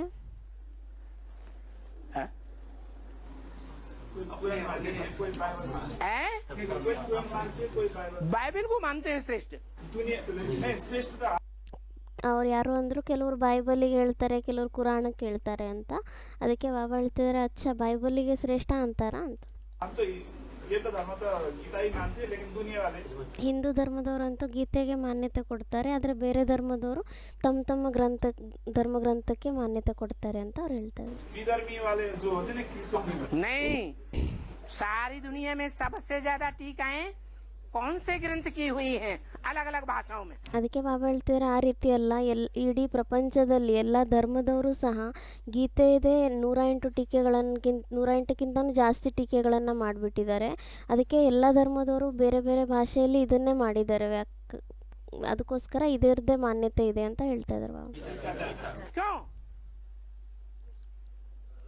क्या दरकार पड़ी? ಅದಕ್ಕೆ ಬಾಬಾ ಹೇಳ್ತಿದ್ದಾರೆ, ಯಾಕೆ ಅದರ ಅವಶ್ಯಕತೆನೇ ಏನಾಗಿತ್ತು? है? हाँ? ಯಾಕೆಂದರೆ ಗೀತೆ ಏನಿದೆ ಇದು ಎಲ್ಲ ಶಾಸ್ತ್ರಕ್ಕೂ ಶಿರೋಮಣಿ ಅಂತ ಹೇಳಲಾಗಿತ್ತು. सर्वशास्त्र शिरोमणि है, ಎಲ್ಲ ಶಾಸ್ತ್ರಕ್ಕೂ ಅದು ಶಿರೋಮಣಿ ಆಗಿದೆ. मान्यता है सब धर्मों में, ಎಲ್ಲ ಧರ್ಮದಲ್ಲೂ ಅದರ ಮಾನ್ಯತೆ ಇದೆ. सभी भाषाओं में, इसलिए तो मानते हैं। ಎಲ್ಲ ಭಾಷೆಯಲ್ಲಿ ಎಲ್ಲ ಧರ್ಮದಲ್ಲಿ ಅದರದ್ದು ಮಾನ್ಯತೆ ಇದೆ, ಅದಕ್ಕೋಸ್ಕರ ಒಪ್ಕೊಂತಾರೆ ಅಲ್ವಾ.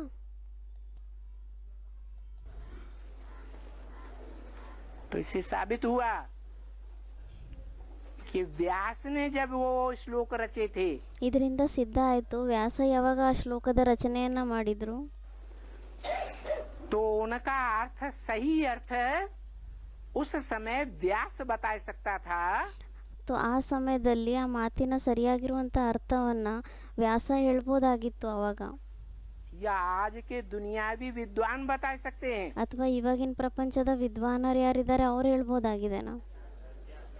जिन्होंने 108 से भी ज्यादा टीकाएं लिख रखी हैं। ಯಾರು 108ಕ್ಕಿಂತನೂ ಜಾಸ್ತಿ ಟೀಕೆಗಳನ್ನು ಮಾಡಿಬಿಟ್ಟಿದ್ದಾರೆ ಅದರದ್ದು, ಸೊ ಅವ್ರು ಹೇಳ್ಬೋದಾಗಿದೆನಾ ಅದರ ಸರಿಯಾಗಿರೋ ಅರ್ಥವನ್ನು?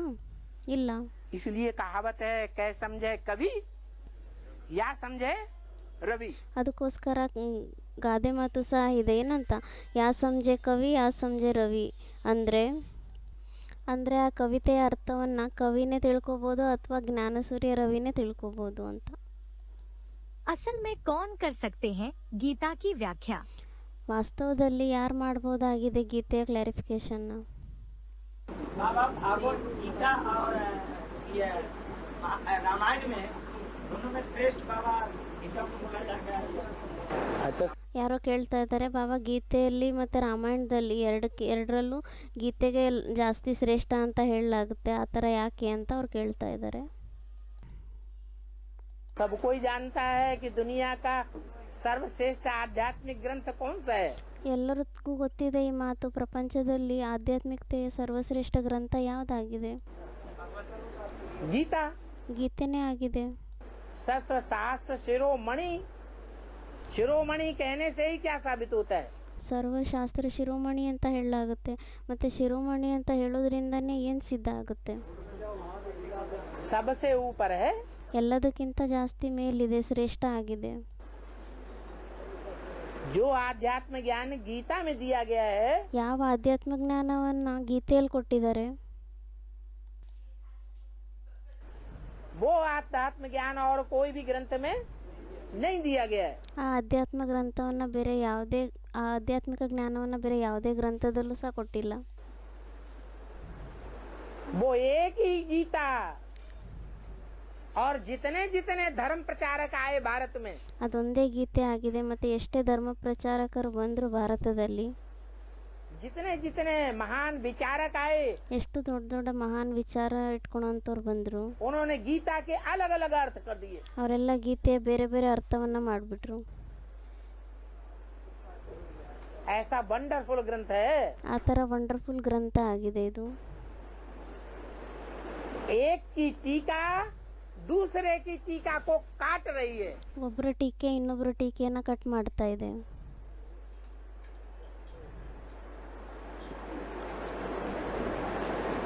इससे साबित होता है ಮತ್ತೆ ಇದರಿಂದ ಸಿದ್ಧ ಆಗುತ್ತೆ कि सब टीकाएं झूठी है. ಎಲ್ಲ ಟೀಕೆಗಳು ಸುಳ್ಳಾಗಿದೆ. असलियत में जिसने शुरुआत में लिखी थी, ವಾಸ್ತವದಲ್ಲಿ ಯಾರು ಆರಂಭದಲ್ಲಿ ಬರೆದಿದ್ರು वो ही उसका सही अर्थ जानता है. ಅವರೇ ಅದರ ಸರಿಯಾಗಿರುವಂತ ಅರ್ಥವನ್ನ ತಿಳ್ಕೊಂತಾರೆ. उसी में परमपिता परमात्मा फिर प्रवेश करता है ಅವರಲ್ಲೇ ಮತ್ತೆ ಪರಮಪಿತ ಪರಮಾತ್ಮ ಪ್ರವೇಶ ಮಾಡ್ತಾರೆ. और फिर सन 36 से वही गीता का अर्थ करके समझाया जाता है. ಮತ್ತೆ 36ನೇ ಇಸ್ವಿಯಿಂದ ಅದೇ ಗೀತೆಯ ಅರ್ಥವನ್ನ ಮಾಡಿ ತಿಳಿಸಲಾಗುತ್ತೆ ಎಲ್ಲರಿಗೂ. पीयू की वाणी. ಅದಕ್ಕೆ ಪಿಯು ವಾಣಿ ಅಂತ ಹೇಳಲಾಗುತ್ತೆ. अंत में फिर गीता के वही अकेले सच्चे अर्थ 100% निकलेंगे. ಮತ್ತೆ ಅಂತ್ಯದಲ್ಲಿ ಅದೇ ಗೀತೆಯ ಸತ್ಯವಾಗಿರುವಂತ ಅರ್ಥ ಬರುತ್ತೆ ಒಬ್ಬರ ಮುಖಾಂತರ. जो सब गीताओं को काट देंगे. ಅದು ಮತ್ತೆ ಎಲ್ಲ ಗೀತೆಯನ್ನ ಕಟ್ ಮಾಡಿಬಿಡುತ್ತೆ. जब गीता की 108 टीकाएं हो सकती हैं, ಮತ್ತೆ ಯಾವಾಗ ಗೀತೆದು 108 ಟೀಕೆಗಳಾಗ್ಬೋದಾಗಿದೆ, तो ईश्वरीय ज्ञान के अनुसार टीका नहीं हो सकती. ಮತ್ತೆ ಈಶ್ವರೀಯ ಜ್ಞಾನದ ಆಧಾರದಿಂದ ಟೀಕೆಗಳಾಗ್ಲಿಕ್ಕೆ ಸಾಧ್ಯ ಇಲ್ವಾ? नहीं हो सकती. हो सकती है. गीता ಆಗ್ಬೋದಾಗಿದೆ. एक ऐसा शास्त्र है ಗೀತೆನೇ ಒಂದು ಆ ಥರ ಶಾಸ್ತ್ರ ಆಗಿದೆ, जिसकी अलग अलग मनुष्य आत्माओं ने अलग अलग प्रकार से टीकाएं कर दी. ಅದರದ್ದು ಬೇರೆ ಬೇರೆ ಮನುಷ್ಯರು ಬೇರೆ ಬೇರೆ ಪ್ರಕಾರದಲ್ಲಿ ಟೀಕೆಗಳನ್ನ ಮಾಡಿಬಿಟ್ಟಿದ್ದಾರೆ. वो भी शास्त्र बन गए ಅದು ಸಹ ಶಾಸ್ತ್ರ ಆಗೋಗ್ಬಿಟ್ಟಿದೆ. और सबकी बुद्धि भ्रमित हो गई. ಮತ್ತೆ ಎಲ್ಲರ ಬುದ್ಧಿ ಭ್ರಮಿತ ಆಗೋಗ್ಬಿಟ್ಟಿದೆ. एक की टीका कहती है ಒಬ್ರು ಟೀಕೆ ಹೇಳುತ್ತೆ, आत्माएं सब अलग अलग हैं ಆತ್ಮಗಳೆಲ್ಲರೂ ಬೇರೆ ಬೇರೆನೇ ಆಗಿದ್ದಾರೆ ಅಂತ. और सुप्रीम सोल बिल्कुल तुरिया है. ಮತ್ತೆ ಸುಪ್ರೀಂ ಸೋಲ್ ಪೂರ್ತಿ ಭಿನ್ನ ಆಗಿದ್ದಾರೆ ಅಂತ. माध्वाचार्य की गीता कहती है. शंकराचार्य ಮಾಧ್ವಾಚಾರ್ಯರ ಗೀತೆ ಹೇಳುತ್ತೆ ಈ ತರ, ಮತ್ತೆ ಶಂಕರಾಚಾರ್ಯ ಗೀತೆ ಹೇಳುತ್ತೆ के एको ब्रह्म द्वितीयो नास्ति. ಏಕೋ ಬ್ರಹ್ಮ ದ್ವಿತೀಯೋ ನಾಸ್ತಿ ಅಂತ ಹೇಳ್ತಾರೆ ಅವರು. एक ही आत्मा है, दूसरा कुछ है ही नहीं. ಒಬ್ಬರೇ ಆತ್ಮ ಆಗಿದ್ದಾರೆ, ಮತ್ತೆ ಬೇರೆ ಇನ್ನೇನು ಇಲ್ವೇ ಇಲ್ಲ ಪ್ರಪಂಚದಲ್ಲಿ ಅಂತ ಹೇಳ್ತಾರೆ. मूल में ही कितना विरोधाभास ಮೂಲದಲ್ಲೇ ಎಷ್ಟೆಲ್ಲ ವಿರೋಧದ ಭಾವನೆ ಇದೆ. इन मनुष्यों की बनाई हुई गीता में. ಮನುಷ್ಯರು ಮಾಡಿರುವಂತ ಗೀತೆಯಲ್ಲಿ ಇಷ್ಟೊಂದು ವ್ಯತ್ಯಾಸ ಬಂದ್ಬಿಡುತ್ತೆ. तो कोई भी गीता सच्ची नहीं है. ಮತ್ತೆ ಯಾವುದೇ ಗೀತೆನೂ ಸಹ ಸತ್ಯ ಆಗಿಲ್ಲ. टीका करने वाले ಟೀಕೆಗಳನ್ನ ಮಾಡುವಂತವ್ರು कै समझे कवि या समझे रवि. ಕ ಸಮझे ಕವಿ ಯಾ ಸಮझे ರವಿ. या तो कविता करने वाले उसका सही अर्थ जानते थे, ಅಂದರೆ ಕವಿತೆಯನ್ನು ಮಾಡುವಂಥವ್ರು ಆ ಕವಿ ಯಾರಿದ್ದಾರೆ ಅವರೇ ಅದರ ಸರಿಯಾಗಿ ಇರುವಂಥ ಅರ್ಥವನ್ನು ತಿಳ್ಕೊತಾ ಇದ್ರು. व्यास प्रसादात, ವ್ಯಾಸಾತ್ ಪ್ರಸಾದಾತ್, व्यास के प्रसाद से ये गीता मिली. ವ್ಯಾಸದ ಪ್ರಸಾದದಿಂದ ಈ ಗೀತಾ ಜ್ಞಾನ ಸಿಕ್ತು. तो या तो ಅವರ ಪ್ರಸನ್ನತೆಯಿಂದ ಈ ಗೀತೆಯ ಜ್ಞಾನ ಸಿಕ್ತು. पहला जो कवि हुआ है व्यास, ಮೊದಲನೇ ಕವಿ ಆಗಿದ್ದಾರೆ ಈ ವ್ಯಾಸ. वो जानता था, ಅವರಿಗೆ ಗೊತ್ತಿತ್ತು ಇದರ ಅರ್ಥ. वो शरीर छूट गया. ಆದರೆ ಅವರಂತೂ ಶರೀರ ಬಿಟ್ಬಿಟ್ರು. कितने जन्म ले लिए होंगे, ಎಷ್ಟೊಂದು ಜನ್ಮಗಳನ್ನು ತಗೊಂಡ್ಬಿಟ್ಟಿರ್ಬೋದು ಇವಾಗ. या समझे बाद में रवि ज्ञान सूर्य ही समझ सकता है. ಇಲ್ಲದಿದ್ರೆ ಯಾರು ತಿಳ್ಕೊಬೋದು? ಜ್ಞಾನ ಸೂರ್ಯ ರವಿ. ಜ್ಞಾನ ಸೂರ್ಯ ರವಿ ಅಂದ್ರೇನೆ ಪರಮಾತ್ಮ ನಿರಾಕಾರ ಶಿವ. दूसरा कोई बीच में उस गीता का अर्थ समझ ही नहीं सकता. ಮಧ್ಯದಲ್ಲಿ ಬೇರೆ ಯಾರು ಆ ಗೀತೆ ಜ್ಞಾನದ ಅರ್ಥವನ್ನ ತಿಳ್ಕೊಳ್ಳಿಕ್ ಸಾಧ್ಯನೇ ಇಲ್ಲ. गीता का भगवान कौन? ಗೀತೆ ಭಗವಂತ ಯಾರು? धर्मशास्त्रों में गीता का रचयिता कृष्ण मान लिया गया है. ಧರ್ಮಶಾಸ್ತ್ರಗಳಲ್ಲಿ ಗೀತೆ ರಚಯಿತ ಯಾರಿದ್ದಾರೆ? ಕೃಷ್ಣನ್ಗೆ ಅಂತ ಹೇಳ್ಬಿಡ್ತಾರೆ. तो गीता का रचयिता शिव कैसे सिद्ध करना है? ಮತ್ತೆ ಈ ಗೀತೆ ರಚಯಿತ ಶಿವ ಆಗಿದ್ದಾರೆ ಅಂತ ಯಾವ ತರ ಸಿದ್ಧ ಮಾಡಬೇಕಾಗಿದೆ? गीता में ही ढेर सारे श्लोक आए हैं. ಗೀತೆಯಲ್ಲೇ ತುಂಬಾ ಜಾಸ್ತಿ ಶ್ಲೋಕಗಳು ಬಂದಿದೆ. जिन श्लोकों से साबित होता है कि मैं निराकार हूँ, ಆ ಶ್ಲೋಕಗಳಿಂದ ಸಿದ್ಧ ಆಗುತ್ತೆ ನಾನು ನಿರಾಕಾರ ಆಗಿದ್ದೀನಿ ಅಂತ. मैं अव्यक्त हूँ, ನಾನು ಅವ್ಯಕ್ತ ಆಗಿದ್ದೀನಿ, मैं अज हूँ, अजन्मा हूँ, ನಾನು ಅಜನ್ಮ ಆಗಿದ್ದೀನಿ. ऐसे ऐसे महावाक्य ढेर सारे आए हैं ಈ ತರ ತುಂಬಾ ಜಾಸ್ತಿ ಮಹಾವಾಕ್ಯಗಳು ಬಂದಿದೆ. जिनसे ये साबित होता है कृष्ण तो अजन्मा नहीं है. ಅದರಿಂದ ಈ ಮಾತು ಸಿದ್ಧ ಆಗುತ್ತೆ, ಕೃಷ್ಣ ಅಂತೂ ಅಜನ್ಮ ಆಗಿಲ್ಲ. कृष्ण ने तो जन्म लिया माँ बाप से. ಕೃಷ್ಣ ಅಂತೂ ತಂದೆ ತಾಯಿಯಿಂದ ಜನ್ಮ ತಗೊಂಡಿದ್ದಾರೆ. कृष्ण तो अभोक्ता नहीं है. ಕೃಷ್ಣ ಅಂತೂ ಅಭೋಕ್ತ ಆಗಿಲ್ಲ. उन्होंने 16,108 रानियों के साथ भोग भोगे. ಅವರಂತೂ 16,108 ರಾಣಿಯರ ಜೊತೆ ಭೋಗವನ್ನ ಭೋಗಿಸಿದ್ದಾರೆ. उसे अभोक्ता कैसे कह दिया? ಮತ್ತೆ ಅವರಿಗೆ ಅಭೋಕ್ತ ಅಂತ ಯಾವ ತರ ಹೇಳಲಿಕ್ಕೆ ಸಾಧ್ಯ? न अजन्मा है, न अभोक्ता है, न अकर्ता है. ಮತ್ತೆ ಅವರ ಅಜನ್ಮನೂ ಆಗಿಲ್ಲ, ಅಕರ್ತನೂ ಆಗಿಲ್ಲ, ಮತ್ತೆ ಅಭೋಕ್ತನೂ ಆಗಿಲ್ಲ. और शिव तो इस सृष्टि पर आता है, शरीर में प्रवेश करता है. ಆದರೆ ಶಿವ ಯಾರಿದ್ದಾರೆ? Supreme soul Shiva. ಅವರಂತೂ ಈ ಸೃಷ್ಟಿಯಲ್ಲಿ ಬರ್ತಾರೆ, ಬಂದ್ಬಿಟ್ಟು ಶರೀರದಲ್ಲಿ ಪ್ರವೇಶ ಮಾಡ್ತಾರೆ. शरीर में प्रवेश करने के बाद भी इतना निर्लिप्त होकर के कार्य करता है. ಶರೀರದಲ್ಲಿ ಪ್ರವೇಶ ಮಾಡಿದ್ಮೇಲೂ ಸಹ ಅವರಷ್ಟು ನಿರ್ಲಿಪ್ತರಾಗ್ಬಿಟ್ಟು ಕಾರ್ಯವನ್ನ ಮಾಡ್ತಾರೆ. उसे कर्मों का बंधन लगता ही नहीं. ಅದರಿಂದ ಅವರಿಗೆ ಕರ್ಮದ ಬಂಧನನೇ ಅಂಟ್ಕೊಳ್ಳೋದಿಲ್ಲ. कर्म किया किया न किया, ಕರ್ಮ ಮಾಡಿದ್ರೇನು ಮಾಡಿಲ್ಲ ಅನ್ನೋ ತರ ಆಗೋಗುತ್ತೆ. ಅದು देखते हुए भी नहीं देखता, ನೋಡ್ತಾ ಇದ್ರೇನು ಸಹ ನೋಡೋದಿಲ್ಲ, सुनते हुए भी नहीं सुनता. ಕೇಳ್ತಾ ಇದ್ರೇನು ಕೇಳೋದಿಲ್ಲ. नहीं तो आज की दुनिया में किसी को 2 गालियां दे दो ಇಲ್ದಿದ್ರೆ ಈಗಿನ ಪ್ರಪಂಚದಲ್ಲಿ ಯಾರಿಗಾದ್ರೂ 2 ಬೈಗಳನ್ನ ಬೈರಿ, तो एकदम फनफना के ऊपर आएगा. ಅವಾಗ ಅವ್ರ ಪೂರ್ತಿ ಕೋಪದಲ್ಲಿ ಏಕ್ದಮ್ ಮೇಲ್ ಬಂದ್ಬಿಡ್ತಾರೆ. और शिव बाबा को तो कितनी गालियां मिलती रही. ಮತ್ತೆ ಶಿವಬಾಬನ್ಗಂತೂ ಎಷ್ಟೊಂದು ಬೈಗಳನ್ನ ಬೈತಾ ಇರ್ತಾರೆ. 63 जन्म भी गालियां मिलती रही. 63 ಜನ್ಮದಲ್ಲೂ ಸಹ ಬೈಗಳನ್ನ ಬೈತಾ ಬಂದಿದ್ದಾರೆ. और अभी प्रैक्टिकल में आया हुआ है तो भी अखबार भरे पड़े हैं. ಆದ್ರೆ ಇವಾಗ ಪ್ರಾಕ್ಟಿಕಲ್ ನಲ್ಲಿ ಬಂದಿದ್ದಾರೆ, ಅವಾಗೂ ಸಹ ನ್ಯೂಸ್ ಪೇಪರ್ಗಳು ತುಂಬಿ ಬೈಗಳನ್ನ ಬೈದಿದ್ದಾರೆ. चैनल्स भरे पड़े हैं. ಚಾನೆಲ್ಸ್ಗಳೆಲ್ಲ ತುಂಬಿದೆ. आगे चल के और पता नहीं क्या क्या होगा. ಮುಂದೆ ಬರುವಂತ ಸಮಯದಲ್ಲಿ ಗೊತ್ತಿಲ್ಲ ಇನ್ನು ಏನೇನಾಗುತ್ತೆ. इतना सब कुछ होने के बावजूद भी तो भी मुरली में क्या कहते हैं? ಇಷ್ಟೆಲ್ಲ ಆಗಿದೆ ಆದ್ರೂ ಸಹ ಮುರಳಿಯಲ್ಲಿ ಏನಂತ ಹೇಳ್ತಾರೆ? कुत्ते हैं, कुत्तों को भौंकने दो. ನಾಯಿಗಳಾಗಿದ್ದಾರೆ, ನಾಯಿಗಳಿಗೆ ಬೊಗಳಿಗ್ ಬಿಡ್ಬಿಡಿ ಅಂತ ಹೇಳ್ತಾರೆ. तुम कुछ भी न करो. ನೀವೇನು ಮಾಡಬೇಡಿ. बाबा खुद तो कुछ करने वाला नहीं है, ಬಾಬಾ ಅಂತೂ ಸ್ವಯಂ ಅಂತೂ ಏನು ಮಾಡುವಂತವ್ರಾಗಿಲ್ಲ. लेकिन बच्चों को भी क्या कह दिया? ಆದ್ರೆ ಮಕ್ಕಳಿಗೂ ಸಹ ಏನಂತ ಹೇಳ್ಬಿಟ್ಟಿದ್ದಾರೆ? तुम कुछ भी न करो, ನೀವೇನು ಮಾಡಬೇಡಿ ಅಂತ ಹೇಳಿದ್ದಾರೆ. तुम गुस्से में नहीं आना. ನೀವು ಕೋಪದಲ್ಲಿ ಬರಬೇಡಿ. तो इतना सहन कोई दुनिया में करता है क्या? ಮತ್ತೆ ಪ್ರಪಂಚದಲ್ಲಿ ಯಾರಾದ್ರೂ ಇಷ್ಟೊಂದು ಸಹನೆ ಮಾಡ್ಕೊಂತಾರ? तो वो करता नहीं है. ಮತ್ತೆ ಅವ್ರ ಅಕರ್ತ ಆಗಿಲ್ವಾ? वो अकर्ता भी है, ಅವರು ಅಕರ್ತಾನೂ ಆಗಿದ್ದಾರೆ, अयोनी है। ಅಯೋನಿ ಆಗಿದ್ದಾರೆ. हम तो सब तो जन्म लेने वाले हैं। ನಾವಂತೂ ಎಲ್ಲರೂ ಜನ್ಮ ತಗೊಳ್ಳೋಂಥವ್ರು ಆಗಿದ್ದೀವಿ.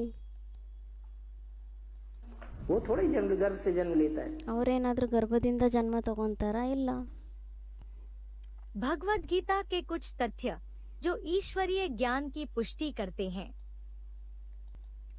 ಭಗವದ್ಗೀತೆಯ ಕೆಲವು ಸತ್ಯವಾಗಿರುವಂಥ ಮಾತುಗಳೇನಿದೆ ಅದು ಈಶ್ವರೀಯ ಜ್ಞಾನದ ಸಮರ್ಥನೆಯನ್ನು ಮಾಡುತ್ತೆ, ಅದಕ್ಕೇನು ಪೋಷಣೆಯನ್ನು ಕೊಡುತ್ತೆ. आत्मा और परमात्मा का रहस्य। ಆತ್ಮ ಮತ್ತು ಪರಮಾತ್ಮನ ರಹಸ್ಯ. शरीर तो साकार है, ಶರೀರ ಅಂತೂ ಸಾಕಾರ ಆಗಿದೆ, लेकिन हमारी आत्मा निराकार है। ಆದರೆ ನಮ್ಮ ಆತ್ಮ ನಿರಾಕಾರ ಆಗಿದೆ. इस आत्मा की यादगार में हम यहाँ बिंदु लगाते हैं ना, ಯಾವ ರೀತಿ ಆತ್ಮನ ನೆನಪಾರ್ಥದಲ್ಲಿ ನಾವು ಬಿಂದಿ ಹಚ್ಕೊಂತೀವಿ ಅಲ್ವಾ, ये जो बिंदु लगा हुआ है फिर ये किस बात की यादगार है? ಈ ಬಿಂದಿಯನ್ನು ನಾವೇನು ಹಚ್ಕೊಂತೀವೋ ಇದು ಯಾವ ಮಾತಿನ ನೆನಪಾರ್ಥ ಆಗಿದೆ? कि हमारी आत्मा बिंदी है। ನಮ್ಮ ಆತ್ಮ ಬಿಂದಿ ಆಗಿದೆ. बिंदी की लंबाई चौड़ाई नहीं होती, ಬಿಂದಿದಂತೂ ಉದ್ದ ಅಗಲ ಏನೂ ಇರೋದೇ ಇಲ್ಲ. क्या छोटी सी छोटी हो सकती है, ಅವರು ಚಿಕ್ಕಕ್ಕಿಂತ ಚಿಕ್ಕದಾಗ್ಬೋದಾಗಿದೆ, अति सूक्ष्म हो सकती है, ಅತಿ ಸೂಕ್ಷ್ಮ ಆಗ್ಬೋದಾಗಿದೆ. अणु से भी अणुमणीयान समनुस्मरित ऐसे गीता में कहा गया है ना। ಅಣುಗಿಂತನೂ ಅಣುರೂಪ ಆಗಿದೆ, ಅದಕ್ಕೋಸ್ಕರ ಗೀತೆಯಲ್ಲೂ ಸಹ ಹೇಳಿದ್ದಾರೆ ಅಲ್ವಾ, ಅಣುರಣೀಯಂ ಸಮನುಸ್ಮರತೆ ಅಂತ. ये अणु से भी अनुरूप है। ಅಂದರೆ ಆತ್ಮ ಏನಿದೆ ಅದು ಅಣುಗಿಂತನೂ ಅಣುರೂಪ ಆಗಿದೆ. तो बिंदी रूप जो आत्मा है ಆ ಬಿಂದು ರೂಪ ಆತ್ಮ ಏನಿದೆ वो शरीर में जब प्रवेश करती है ಆ ಬಿಂದು ರೂಪ ಆತ್ಮ ಶರೀರದಲ್ಲಿ ಯಾವಾಗ ಪ್ರವೇಶ ಮಾಡುತ್ತೆ तब शरीर चैतन्य है। ಆವಾಗ ಶರೀರ ಚೈತನ್ಯ ಆಗಿದೆ. आत्मा निकल जाती है तो शरीर जड़ रह जाता है, ಆತ್ಮ ಹೊರಟೋಗ್ಬಿಟ್ರೆ ಮತ್ತೆ ಶರೀರ ಏನಾಗುತ್ತೆ? ಜಡ ಆಗೋಗ್ಬಿಡುತ್ತೆ. बटन हो जाती है। तो आंखों में जो रोशनी निकल रही है वो किस चीज की रोशनी है? ಕಣ್ಣುಗಳು ಒಂದು ಬಟನ್ ತರ ಆಗೋಗ್ಬಿಡುತ್ತೆ. ಮತ್ತೆ ಇವಾಗ ಕಣ್ಣುಗಳಿಂದ ಏನಿಲ್ಲ ಪ್ರಕಾಶ ಬರ್ತಾ ಇದೆ, ಅದು ಯಾವ ಮಾತಿನ ಪ್ರಕಾಶ ಆಗಿದೆ? आत्मा की रोशनी। ಆತ್ಮನ ಪ್ರಕಾಶನೇ ಆಗಿದೆ. आत्मा जो ज्योति बिंदु है, ಆತ್ಮ ಏನ್ ಜ್ಯೋತಿರ್ಬಿಂದು ಇದೆ, उस ज्योति बिंदु आत्माओं का बाप भी तो कोई होता होगा। ಮತ್ತೆ ಆ ಜ್ಯೋತಿರ್ಬಿಂದು ಆತ್ಮಗಳ ತಂದೆನೂ ಸಹ ಯಾರಾದ್ರೂ ಇರ್ತಾರೆ ಅಲ್ವಾ, वो भी ज्योति बिंदु। ಅವರು ಸಹ ಜ್ಯೋತಿರ್ಬಿಂದುನೇ ಆಗಿದ್ದಾರೆ. आपका बाप सांप जैसा लंबा, ಹಾವಿನ ತಂದೆ ಹಾವಿನ ತರ ಉದ್ದ ಇರ್ತಾರೆ, हाथी का बाप हाथी जैसा मोटा ताजा, ಆನೆ ತಂದೆ ಆನೆ ತರ ದಪ್ಪ ಅಷ್ಟು ಪುಷ್ಟರಾಗಿರುತ್ತೆ, चींटी का बाप चींटी जैसा, ಇರುವೆ ತಂದೆ ಇರುವೆ ತರ ಇರುತ್ತೆ ಚಿಕ್ಕದಾಗಿ, कीटाणु का बाप कीटाणु जैसा। ಕ್ರಿಮಿಕೀಟಗಳ ತಂದೆ ಕ್ರಿಮಿಕೀಟಗಳ ತರ ಇರುತ್ತೆ ಚಿಕ್ಕದಾಗಿ. तो बिंदु बिंदु आत्माओं का बाप वो भी बिंदु। ಮತ್ತೆ लेकिन फर्क ಮತ್ತೆ बिंदु बिंदु ಆತ್ಮಗಳ ತಂದೆ ಅವರು ಸಹ ಬಿಂದುನೇ ಆಗಿದ್ದಾರೆ. क्या है? फर्क ये है वो ಆದ್ರೆ ವ್ಯತ್ಯಾಸ ಏನಾಗಿದೆ? जन्म मरण के चक्र में नहीं आता और हम आत्मा एक शरीर लेती है। ವ್ಯತ್ಯಾಸ ಏನಾಗಿದೆ? ಅವರು ಜನ್ಮ ಮರಣದ ಚಕ್ರದಲ್ಲಿ ಬರೋದಿಲ್ಲ, ಆದ್ರೆ ನಾವು ಆತ್ಮಗಳು ಜನ್ಮ ಮರಣದ ಚಕ್ರದಲ್ಲಿ ಬರ್ತೀವಿ. ಒಂದ್ ಶರೀರ ಬಿಡ್ತೀವಿ, ಮತ್ತೊಂದ್ ಶರೀರವನ್ನ ತಗೊಂತೀವಿ. छोड़ती है फिर दूसरा शरीर लेती है, ಒಂದ್ ಶರೀರ ಬಿಡ್ತೀವಿ, ಮತ್ತೊಂದ್ ಶರೀರವನ್ನ ಜನ್ಮ ತಗೊಂತೀವಿ, फिर छोड़ती है फिर तीसरा शरीर ले, 84 ಮತ್ತೆ ಶರೀರ ಬಿಡ್ತೀವಿ, ಮತ್ತೆ ಮೂರನೇ ಜನ್ಮ ತಗೊಂತೀವಿ. ಈ ತರ ನಡೀತಾನೆ ಇರುತ್ತೆ. चक्कर में हमको आना पड़ता है। ಇದೇ ರೀತಿ 84 ಜನ್ಮದ ಚಕ್ರದಲ್ಲಿ ನಮ್ಗೆ ಬರ್ಲೇಬೇಕಾಗುತ್ತೆ. लेकिन जो परम पिता परमात्मा उसको 84 के चक्र में नहीं आना पड़ता है, क्योंकि अगर वो ಯಾಕೆಂದ್ರೆ ಪರಂಪಿತ ಪರಮಾತ್ಮ ಯಾರಿದ್ದಾರೆ ಅವ್ರು 84 ಜನ್ಮದ ಚಕ್ರದಲ್ಲಿ ಬರೋದಿಲ್ಲ. ಅವರು भी 84 के चक्कर में आ जाए तो हमको हमारी आत्मा का परिचय और परमात्मा का परिचय और सृष्टि के राज का परिचय कोई नहीं दे सकता। ಯಾಕೆಂದರೆ ಒಂದು ವೇಳೆ ಅವರು ಸಹ ಜನ್ಮ ಮರಣದ ಚಕ್ರದಲ್ಲಿ ಬರೋಕ್ಕೆ ಶುರು ಮಾಡಿಬಿಟ್ರೆ ನಮಗೆ ಮತ್ತೆ ಆತ್ಮ ಪರಮಾತ್ಮನ ಪರಿಚಯವನ್ನು, ಸೃಷ್ಟಿಯ ರಹಸ್ಯವನ್ನು, ಆದಿ ಮಧ್ಯ ಅಂತ್ಯದ ಜ್ಞಾನವನ್ನು, ಮತ್ತು ರಚಯಿತ ಮತ್ತು ರಚನೆಯ ಜ್ಞಾನವನ್ನು ಯಾರೂ ಕೊಡ್ಲಿಕ್ಕೆ ಸಾಧ್ಯನೇ ಇಲ್ಲ. एक वही अजन्मा ऐसा है ಒಬ್ಬ ಅವರೇ ಅಜನ್ಮ ಆ ಥರ ಆಗಿದ್ದಾರೆ, जो हमको सृष्टि के आर पार का ज्ञान देता है। ಅವರೊಬ್ಬರೇ ಆ ಥರ ಆಗಿದ್ದಾರೆ. ಅವ್ರು ನಮಗೆ ಸೃಷ್ಟಿಯ ಆರ್ ಪಾರ್ ಅಂದರೆ ಈ ಕಡೆದು ಆ ಕಡೆದು ಆದಿ ಮಧ್ಯ ಅಂತ್ಯದ ಜ್ಞಾನವನ್ನು ಪೂರ್ತಿ ಕೊಡ್ತಾರೆ. आत्मा के पूरे 84 जन्मों का ज्ञान देता है। ಆತ್ಮದ ಪೂರ್ತಿ 84 ಜನ್ಮದ ಜ್ಞಾನವನ್ನು ಕೊಡ್ತಾರೆ. मनुष्यात्माएं 84 लाख योनियां धारण नहीं करती हैं। ಮನುಷ್ಯ ಆತ್ಮಗಳು 84 ಲಕ್ಷ ಯೋನಿಗಳನ್ನು ಧಾರಣೆ ಮಾಡ್ಕೊಳ್ಳೋದಿಲ್ಲ. तो वो गीता में सब कौन से श्लोक है जिससे हम ये सिद्ध कर सकते हैं कि मनुष्य 84 लाख योनियां नहीं है? ಅವ್ರು ಹೇಳ್ತಿದ್ದಾರೆ, ಬಾಬಾ ಗೀತೆಯಲ್ಲಿ ಈ ಥರ ಯಾವ ಶ್ಲೋಕ ಇದೆ, ಯಾವ ಶ್ಲೋಕದಿಂದ ಈ ಮಾತು ಸಿದ್ಧ ಆಗುತ್ತೆ, ನಾವು 84 ಲಕ್ಷ ಯೋನಿಗಳಲ್ಲಿ ಹೋಗೋದಿಲ್ಲ ಅಂತ. मूढ़ा जन्मनि जन्मनि, ಅದಕ್ಕೆ ಬಾಬಾ ಹೇಳ್ತಿದ್ದಾರೆ, ಮೂಢ ಜನ್ಮನಿ ಜನ್ಮನಿ. जो मूढ़ बुद्धि मनुष्य होते हैं, जो ईश्वरीय ज्ञान को नहीं समझते हैं, ಯಾರು ಮೂರ್ಖರಾಗಿರುವಂಥ ಮನುಷ್ಯ ಆತ್ಮಗಳಿರ್ತಾರೆ, ಯಾರು ಈಶ್ವರೀಯ ಜ್ಞಾನವನ್ನು ತಿಳ್ಕೊಳ್ಳೋದಿಲ್ಲ, ईश्वर को नहीं पहचानते हैं, ಯಾರು ಈಶ್ವರನ್ನು ಸಹ ಗುರುತಿಸ್ಕೊಳ್ಳೋದಿಲ್ಲ, वो जन्म जन्मांतर नरक की योनियों में जन्म लेते हैं. ಅವರು ಜನ್ಮ ಜನ್ಮಾಂತರ ನರಕ ಯೋನಿಯಲ್ಲೇ ಜನ್ಮ ತಗೊಂತಾರೆ. नरक की योनियां मनुष्य की योनियां ही हैं, ನರಕ ಯೋನಿ ಅಂದರೆ ಅದು ಮನುಷ್ಯರ ಯೋನಿನೇ ಆಗಿದೆ, कोई दूसरी नहीं है. ಬೇರೆ ಯಾವುದೇ ಆಗಿಲ್ಲ. भगवान का दिव्य जन्म, ಭಗವಂತನ ದಿವ್ಯ ಜನ್ಮ. वो शब्द आता है गीता में, प्रवेश तुम, ಗೀತೆಯಲ್ಲಿ ಆ ಶಬ್ದ ಬರುತ್ತೆ ಅಲ್ವಾ, ಪ್ರವೇಶ ಟುಮ್ ಅಂತ. मैं प्रवेश करने योग्य हूँ. ನಾನು ಪ್ರವೇಶ ಮಾಡಲಿಕ್ಕೆ ಯೋಗ್ಯನಾಗಿದ್ದೀನಿ. जैसे भूत प्रेत आत्माएं प्रवेश कर जाती हैं, ಯಾವ ಥರ ಭೂತ ಪ್ರೇತ ಆತ್ಮಗಳು ಪ್ರವೇಶ ಮಾಡಿಬಿಡ್ತಾರೆ, ऐसे मैं भी प्रवेश कर जाता ಅದೇ ಥರ ನಾನು ಸಹ ಪ್ರವೇಶ ಮಾಡಿಬಿಡ್ತೀನಿ. हूँ. किसमें प्रवेश करता हूँ? ಯಾರಲ್ಲಿ ಪ್ರವೇಶ ಮಾಡ್ತೀನಿ ನಾನು? किसमें प्रवेश करता हूँ? लोग कहते हैं वो सर्वव्यापी है. ಜನಗಳಂತೂ ಹೇಳ್ತಾರೆ ನಾನು ಸರ್ವವ್ಯಾಪಿ ಆಗಿದ್ದೀನಿ ಅಂತ. क्या मेरे में है, तेरे में है, इसमें है, उसमें है, चीटी में है, कीड़े में है, मकोड़े में है. ಮನುಷ್ಯರಂತ ಹೇಳ್ಬಿಡ್ತಾರೆ, ನಮ್ಮಲ್ಲಿದ್ದಾರೆ, ನಿಮ್ಮಲ್ಲಿದ್ದಾರೆ, ಅವರಲ್ಲಿದ್ದಾರೆ, ಇವರಲ್ಲಿದ್ದಾರೆ, ಕ್ರಿಮಿಕೀಟಗಳಲ್ಲಿದ್ದಾರೆ, ಎಲ್ಲರಲ್ಲೂ ಇದ್ದಾರೆ ಅಂತ ಹೇಳ್ಬಿಡ್ತಾರೆ. सब में परमात्मा है. ಎಲ್ಲರಲ್ಲೂ ಪರಮಾತ್ಮ ಇದ್ದಾರೆ ಅಂತ ಹೇಳ್ಬಿಡ್ತಾರೆ. अरे सब में प्रवेश होगा तो वो गॉड फादर कहा जाएगा. ಅದಕ್ಕೆ ಬಾಬಾ ಹೇಳ್ತಿದ್ದಾರೆ, ಅರೆ ಅವರೆಲ್ಲರಲ್ಲೂ ಪ್ರವೇಶ ಆಗ್ಬಿಟ್ರೆ ಮತ್ತೆ ಅವರಿಗೆ ಗಾಡ್ ಫಾದರ್ ಅಂತ ಹೇಳಲಾಗುತ್ತಾ? गॉड फादर एक होगा या अनेक होंगे? ಗಾಡ್ ಫಾದರ್ ಒಬ್ಬರೇ ಆಗಿರ್ತಾರ ಅಥವಾ ಅನೇಕರಾಗಿರ್ತಾರ? एक होगा. ಒಬ್ಬರೇ ಆಗಿರ್ತಾರೆ. तो ये सृष्टि में वो एक व्यापी बन के आता है. ಮತ್ತೆ ಈ ಸೃಷ್ಟಿಯಲ್ಲಿ ಅವರು ಏಕವ್ಯಾಪಿ ಆಗ್ಬಿಟ್ಟು ಬರ್ತಾರೆ. सब में प्रवेश नहीं होता है, और जिसमें व्यापी होकर के आता है ಮತ್ತೆ ಅವರೆಲ್ಲರಲ್ಲೂ ಪ್ರವೇಶ ಮಾಡೋದಿಲ್ಲ. ಮತ್ತೆ ಅವ್ರು ಯಾರಲ್ಲಿ ಪ್ರವೇಶ ಮಾಡಿ ವ್ಯಾಪ್ತರಾಗ್ಬಿಟ್ಟು ಬರ್ತಾರೆ, उसकी आज भी मूर्तियां सबसे ज्यादा संसार में पाई जा रही. ಅವ್ರ ಮೂರ್ತಿಗಳು ಇವಾಗೂ ಪ್ರಪಂಚದಲ್ಲಿ ಎಲ್ಲರಿಗಿಂತ ಜಾಸ್ತಿ ಪಡಿಬೋದಾಗಿದೆ ನಾವು. वो है शंकर की मूर्ति. ಅದಾಗಿದೆ ಶಂಕರನ ಮೂರ್ತಿ. क्या? एक मूर्ति ऐसी है जिसे जैनी लोग तीर्थंकर कहते हैं. ಒಂದು ಮೂರ್ತಿ ಆ ಥರ ಇದೆ, ಅವರನ್ನ ಜೈನಿ ಧರ್ಮದವ್ರು ಯಾರಿದ್ದಾರೆ ಅವರಿಗೆ ತೀರ್ಥಂಕರ ಅಂತ ಹೇಳ್ತಾರೆ. वो भी नग्न मूर्तियां बनाते हैं. ಅವರು ಸಹ ನಗ್ನ ಮೂರ್ತಿಗಳನ್ನ ಮಾಡ್ತಾರೆ. हिंदुओं से शंकर कहते हैं, ಹಿಂದೂಗಳಲ್ಲಿ ಅವರಿಗೆ ಶಂಕರ ಅಂತ ಹೇಳ್ತಾರೆ. अंग्रेज लोगों से आदम कहते हैं, ಕ್ರಿಶ್ಚಿಯನ್ಸ್ನವರು ಅವರಿಗೆ ಆದಮ್ ಅಂತ ಹೇಳ್ತಾರೆ. मुसलमान लोगों से आदम कहते हैं, अंग्रेज लोग एडम कहते ಮುಸಲ್ಮಾನರು ಅವರಿಗೆ ಆದಮ್ ಅಂತ ಹೇಳ್ತಾರೆ, ಕ್ರಿಶ್ಚಿಯನ್ಸ್ ಅವರಿಗೆ ಆಡಮ್ ಅಂತ ಹೇಳ್ತಾರೆ. हैं. जैनी लोगों से आदिनाथ कहते हैं. ಜೈನಿ ಧರ್ಮದವರು ಅವರಿಗೆ ಆದಿನಾಥ ಅಂತ ಹೇಳ್ತಾರೆ. माने सृष्टि का पहला पुरुष जो हुआ है, ಅಂದರೆ ಸೃಷ್ಟಿಯಲ್ಲಿ ಮೊದಲನೇ ಪುರುಷ ಯಾರಾಗಿದ್ದಾರೆ, जिसने ये सृष्टि का निर्माण शुरू किया, ಯಾರು ಈ ಸೃಷ್ಟಿಯ ನಿರ್ಮಾಣವನ್ನ ಆರಂಭ ಮಾಡಿದ್ದಾರೆ, वो एक ही है सब धर्मों में. ಅವರು ಎಲ್ಲ ಧರ್ಮಕ್ಕೂ ಒಬ್ಬರೇ ಆಗಿದ್ದಾರೆ. उस एक की मान्यता एक जैसी है. ಆ ಒಬ್ಬರ ಮಾನ್ಯತೆನೇ ಒಂದೇ ತರನೇ ಇದೆ ಎಲ್ಲ ಧರ್ಮದಲ್ಲಿ. सब उसको हाँ नाम अलग अलग हो गए, ಹೆಸರು ಮಾತ್ರ ಬೇರೆ ಬೇರೆ ಆಗ್ಬಿಟ್ಟಿದೆ.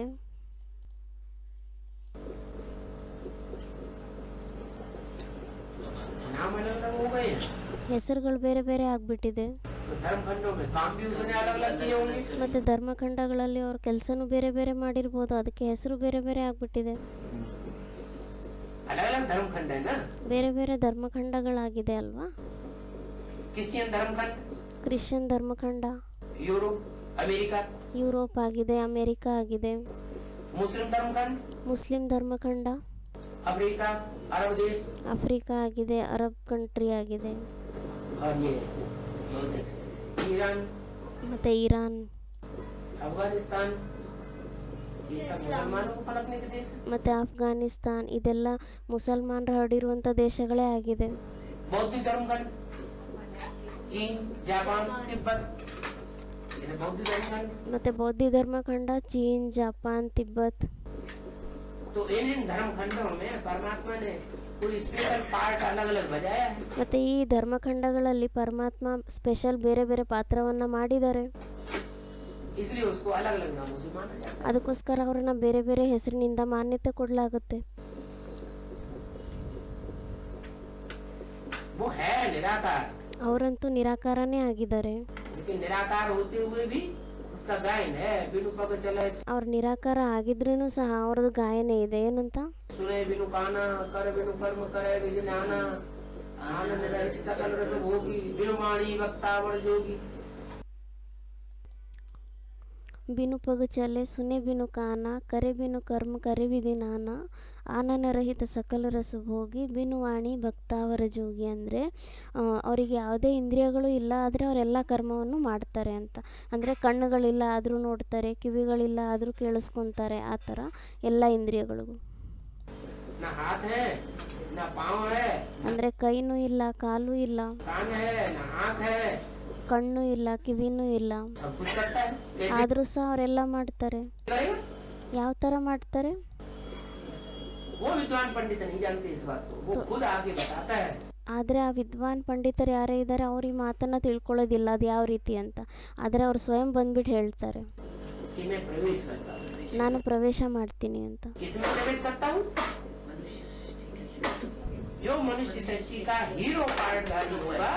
ಯಾರಲ್ಲಿ ಪ್ರವೇಶ ಮಾಡ್ತೀನಿ? ಯಾರು ಮನುಷ್ಯ ಸೃಷ್ಟಿಯ ಹೀರೋ ಪಾತ್ರಧಾರಿ ಆಗಿದ್ದಾರೆ ಅವರಲ್ಲೇ ನಾನು ಪ್ರವೇಶ ಮಾಡ್ತೀನಿ. ಆ ಹೀರೋ ಪಾತ್ರಧಾರಿ ಶಂಕರ ಆಗಿದ್ದಾರೆ, ಆದಮ್ ಆಗಿದ್ದಾರೆ, ಆಡಮ್ ಆಗಿದ್ದಾರೆ.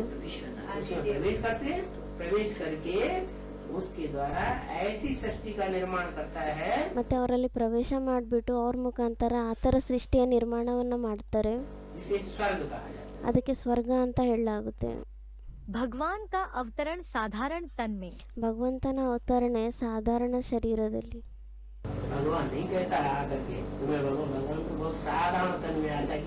ಭಗವಂತ ಯಾವತ್ತೂ ಹೇಳೋದಿಲ್ಲ ನಾನು ಸಾಧಾರಣ ತನ್ವಿನಲ್ಲಿ ಬರ್ತೀನಿ ಅಂತ. ಆದರೆ ಗೀತೆಯಲ್ಲಿ ಬರ್ದಿದ್ದಾರೆ,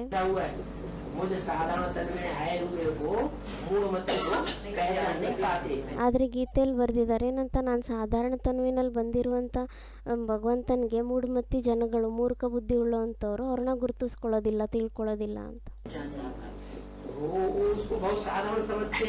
ಅವರು ಅವರಿಗೆ ತುಂಬಾ ಸಾಧಾರಣ ಅಂತ ತಿಳ್ಕೊಂತಾರೆ, ಸಾಧಾರಣ ಅಂತ ತಿಳ್ಕೊಂಡು ಅವ್ರು ತಿರಸ್ಕಾರ ಮಾಡ್ತಾರೆ ಭಗವಂತ. ಮತ್ತೆ ಭಗವಂತ ಆ ತಿರಸ್ಕಾರನು ಸಹ ಸಹನೆ ಮಾಡ್ಕೊಂಡ್ಬಿಡ್ತಾರೆ. ಸಹನೆ ಮಾಡ್ಕೊಂತ ಅವರು ಪ್ರಪಂಚದಲ್ಲಿ ಕಲಂಕಿಧರನ ರೂಪದಲ್ಲಿ ಪ್ರತ್ಯಕ್ಷ ಆಗ್ಬಿಡ್ತಾರೆ. ಗೀತಾ ದ್ವಾಪರ್ में नहीं सुनाई गई, ಗೀತೆ ದ್ವಾಪರ ಯುಗದಲ್ಲಿ ಹೇಳಲಾಗಿಲ್ಲ. पहले ये बताओ कि जिसे हम झूठी गीता कहते हैं, ಮೊದಲು ಈ ಮಾತು ಹೇಳಿ, ಯಾವುದಕ್ಕೆ ನಾವು ಸುಳ್ಳು ಗೀತೆ ಅಂತ ಹೇಳ್ತೀವಿ, वो कब लिखी गई थी? ಅದು ಯಾವಾಗ ಬರೆಯಲಾಗಿತ್ತು? द्वापर में लिखी गई कि द्वापर के मध्य में लिखी गई कि अंत में लिखी गई? ದ್ವಾಪರ ಯುಗದ ಆದಿಯಲ್ಲಿ ಬರ್ದಿದ್ರ, ಮಧ್ಯದಲ್ಲಿ ಬರ್ದಿದ್ರ, ಅಥವಾ ಅಂತ್ಯದಲ್ಲಿ ಬರೆಯಲಾಗಿತ್ತು? अंत में लिखी गई. ಯಾರೋ ಅಂತ್ಯ ಅಂದ್ರು, ಅದಕ್ಕೆ ಬಾಬಾ ಹೇಳಿದಾರೆ ಅಚ್ಚ ಅಂತ್ಯದಲ್ಲಿ ಬರ್ದಿದ್ರ ಗೀತೆನ.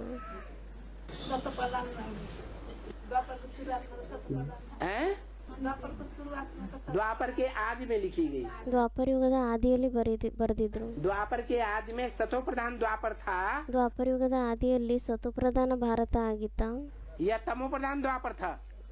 ಅಥವಾ ತಮೋಪ್ರಧಾನವಾಗಿರುವಂತ ದ್ವಾಪರದ ಆಗಿತ್ತ? ಅವಾಗ सतो प्रधान था. ಅವಾಗ ಸತೋಪ್ರಧಾನ ಆಗಿತ್ತು. तो गीता के श्लोक भी सतो प्रधान रहे होंगे या तमो प्रधान रहे होंगे? ಮತ್ತೆ ಅವಾಗ ಗೀತೆ ಶ್ಲೋಕಗಳು ಸಹ ತಮೋಪ್ರಧಾನ ಆಗಿರ್ಬೋದಾ ಅಥವಾ ಸತೋಪ್ರಧಾನ ಆಗಿರ್ಬೋದಾ? सतो प्रधान श्लोक है, ಸತೋಪ್ರಧಾನ ಶ್ಲೋಕಗಳೇ ಇದೆ. लेकिन उन सतो प्रधान श्लोकों को बाद में जो मनुष्य पैदा हुए, ಆದ್ರೆ ಆ ಸತೋಪ್ರಧಾನ ಶ್ಲೋಕಗಳನ್ನ ಆಮೇಲೆ ಯಾರೇ ಮನುಷ್ಯರು ಜನ್ಮ ತಗೊಂಡ್ರು ಅವರೆಲ್ಲ शिष्य, उन्होंने उसमें विकारी बुद्धि होने के कारण उनका निरर्थक अर्थ कर दिया. ಅವರ ಶಿಷ್ಯರು ಯಾರಿದ್ದಾರೆ ಅವರು ತಮೋಪ್ರಧಾನ ಬುದ್ಧಿ ಉಳ್ಳವರಾಗಿರೋ ಕಾರಣದಿಂದ ಅವರ ಶ್ಲೋಕಗಳದ್ದು ಏನೇ ಅದರಲ್ಲಿ ಬರೆದಿದ್ದಾರೆ ಅದು ಅರ್ಥದ ನಿರರ್ಥಕವನ್ನು ಮಾಡಿಬಿಟ್ರು. ಅಂದರೆ ಅರ್ಥ ಇಲ್ಲದೆ ಥರ ಮಾಡಿಬಿಟ್ರು ಅದನ್ನು, ಆ ಥರ ಶ್ಲೋಕಗಳನ್ನು ತಯಾರು ಮಾಡಿ. क्या अर्थ का अनर्थ कर दिया। ಅರ್ಥದ ಅನರ್ಥವನ್ನ ಮಾಡಿಬಿಟ್ರು ಆ ಶ್ಲೋಕದ್ದು. वो अर्थ का जो अनर्थ हुआ है द्वापर और कलयुग में, ಆ ಅರ್ಥದ ಅನರ್ಥ ಏನಾಗಿತ್ತು ದ್ವಾಪರಯುಗದಲ್ಲಿ ಮತ್ತೆ ಕಲಿಯುಗದಲ್ಲಿ, वो झूठी गीता हो गई। ಅದು ಸುಳ್ಳು ಗೀತೆ ಆಗೋಯ್ತು. कीट और कीरो विदेशी विद्वान हुए हैं। ಕೀತ್ ಮತ್ತೆ ಕೀರೋ ಇವರು ವಿದೇಶಿ ವಿದ್ವಾನರಾಗಿದ್ರು. उन्होंने रिसर्च की है, रिसर्च करके ये बताया है। ಅವರು ಸಹ ರಿಸರ್ಚ್ ಮಾಡಿದ್ರು. ರಿಸರ್ಚ್ ಮಾಡಿಬಿಟ್ಟು ಅವರು ಸಹ ಈ ಮಾತನ್ನ ಹೇಳಿದ್ದಾರೆ. ಏನಂತ? गीता पहले निरीश्वरवादी कविता थी। ಗೀತೆ ಏನಿದೆ ಇದು ಮೊದಲು ನಿರಾಕರಣ ರಚನೆ ಆಗಿತ್ತು, ಅದು ಒಂದು ಕವಿತೆ ಆಗಿತ್ತು ಅಂತ ಹೇಳಿದ್ದಾರೆ. बाद में कृष्ण के उपासकों ने उसमें साकार कृष्ण का नाम डाल दिया। ಆಮೇಲೆ ಅದರಲ್ಲಿ ಕೃಷ್ಣನ ಪೂಜೆ ಮಾಡೋರು, ಅವ್ರ ಉಪಾಸಕರು ಯಾರಿದ್ದಾರೆ ಅವರು ಕೃಷ್ಣನ ಹೆಸರನ್ನ ಹಾಕ್ಬಿಟ್ಟಿದ್ದಾರೆ. जो गीता के श्लोकों से टैली ही नहीं होता है। ಅದು ಗೀತೆ ಶ್ಲೋಕಗಳಿಂದ ಟ್ಯಾಲಿನೇ ಆಗೋದಿಲ್ಲ. तो गीता को बाद में तमो प्रधान झूठी बनाया गया, ಮತ್ತೆ गीತೆಯನ್ನ ಆಮೇಲೆ ತಮೋಪ್ರಧಾನ ಸುಳ್ಳು ಅಂತ ಮಾಡ್ಲಾಯ್ತಾ, या पहले से ही झूठी थी? ಅಥವಾ ಅದು ಮೊದಲಿಂದಾನೇ ಸುಳ್ಳಾಗಿತ್ತಾ? बाद में तमो प्रधान बनाया गया। ಆಮೇಲೆ ಅದನ್ನ ತಮೋಪ್ರಧಾನವನ್ನಾಗಿ ಮಾಡ್ಲಾಯ್ತು. जितने भी टीकाकार हुए हैं, ಎಷ್ಟೇ ಟೀಕಾಕಾರರಾಗಿದ್ದಾರೆ उन टीकाकारों ने परमात्मा को सर्वव्यापी समझ करके गीता का श्लोक का अर्थ किया। ಎಲ್ಲರೂ ಆ ಗೀತೆಯ ಶ್ಲೋಕವನ್ನ ಭಗವಂತನ ಸರ್ವವ್ಯಾಪಿ ಅಂತ ತಿಳ್ಕೊಂಡೆ ಆ ಗೀತೆಯ ಶ್ಲೋಕದ ಅರ್ಥವನ್ನ ಹೇಳಿದ್ದಾರೆ, ಅದರ ಟೀಕೆಗಳನ್ನ ಮಾಡಿದ್ದಾರೆ. अभी सच्ची बात हमको पता चली है, ಇವಾಗ ಸತ್ಯವಾಗಿರುವಂತ ಮಾತು ನಮ್ಗೆ ಗೊತ್ತಾಗಿದೆ.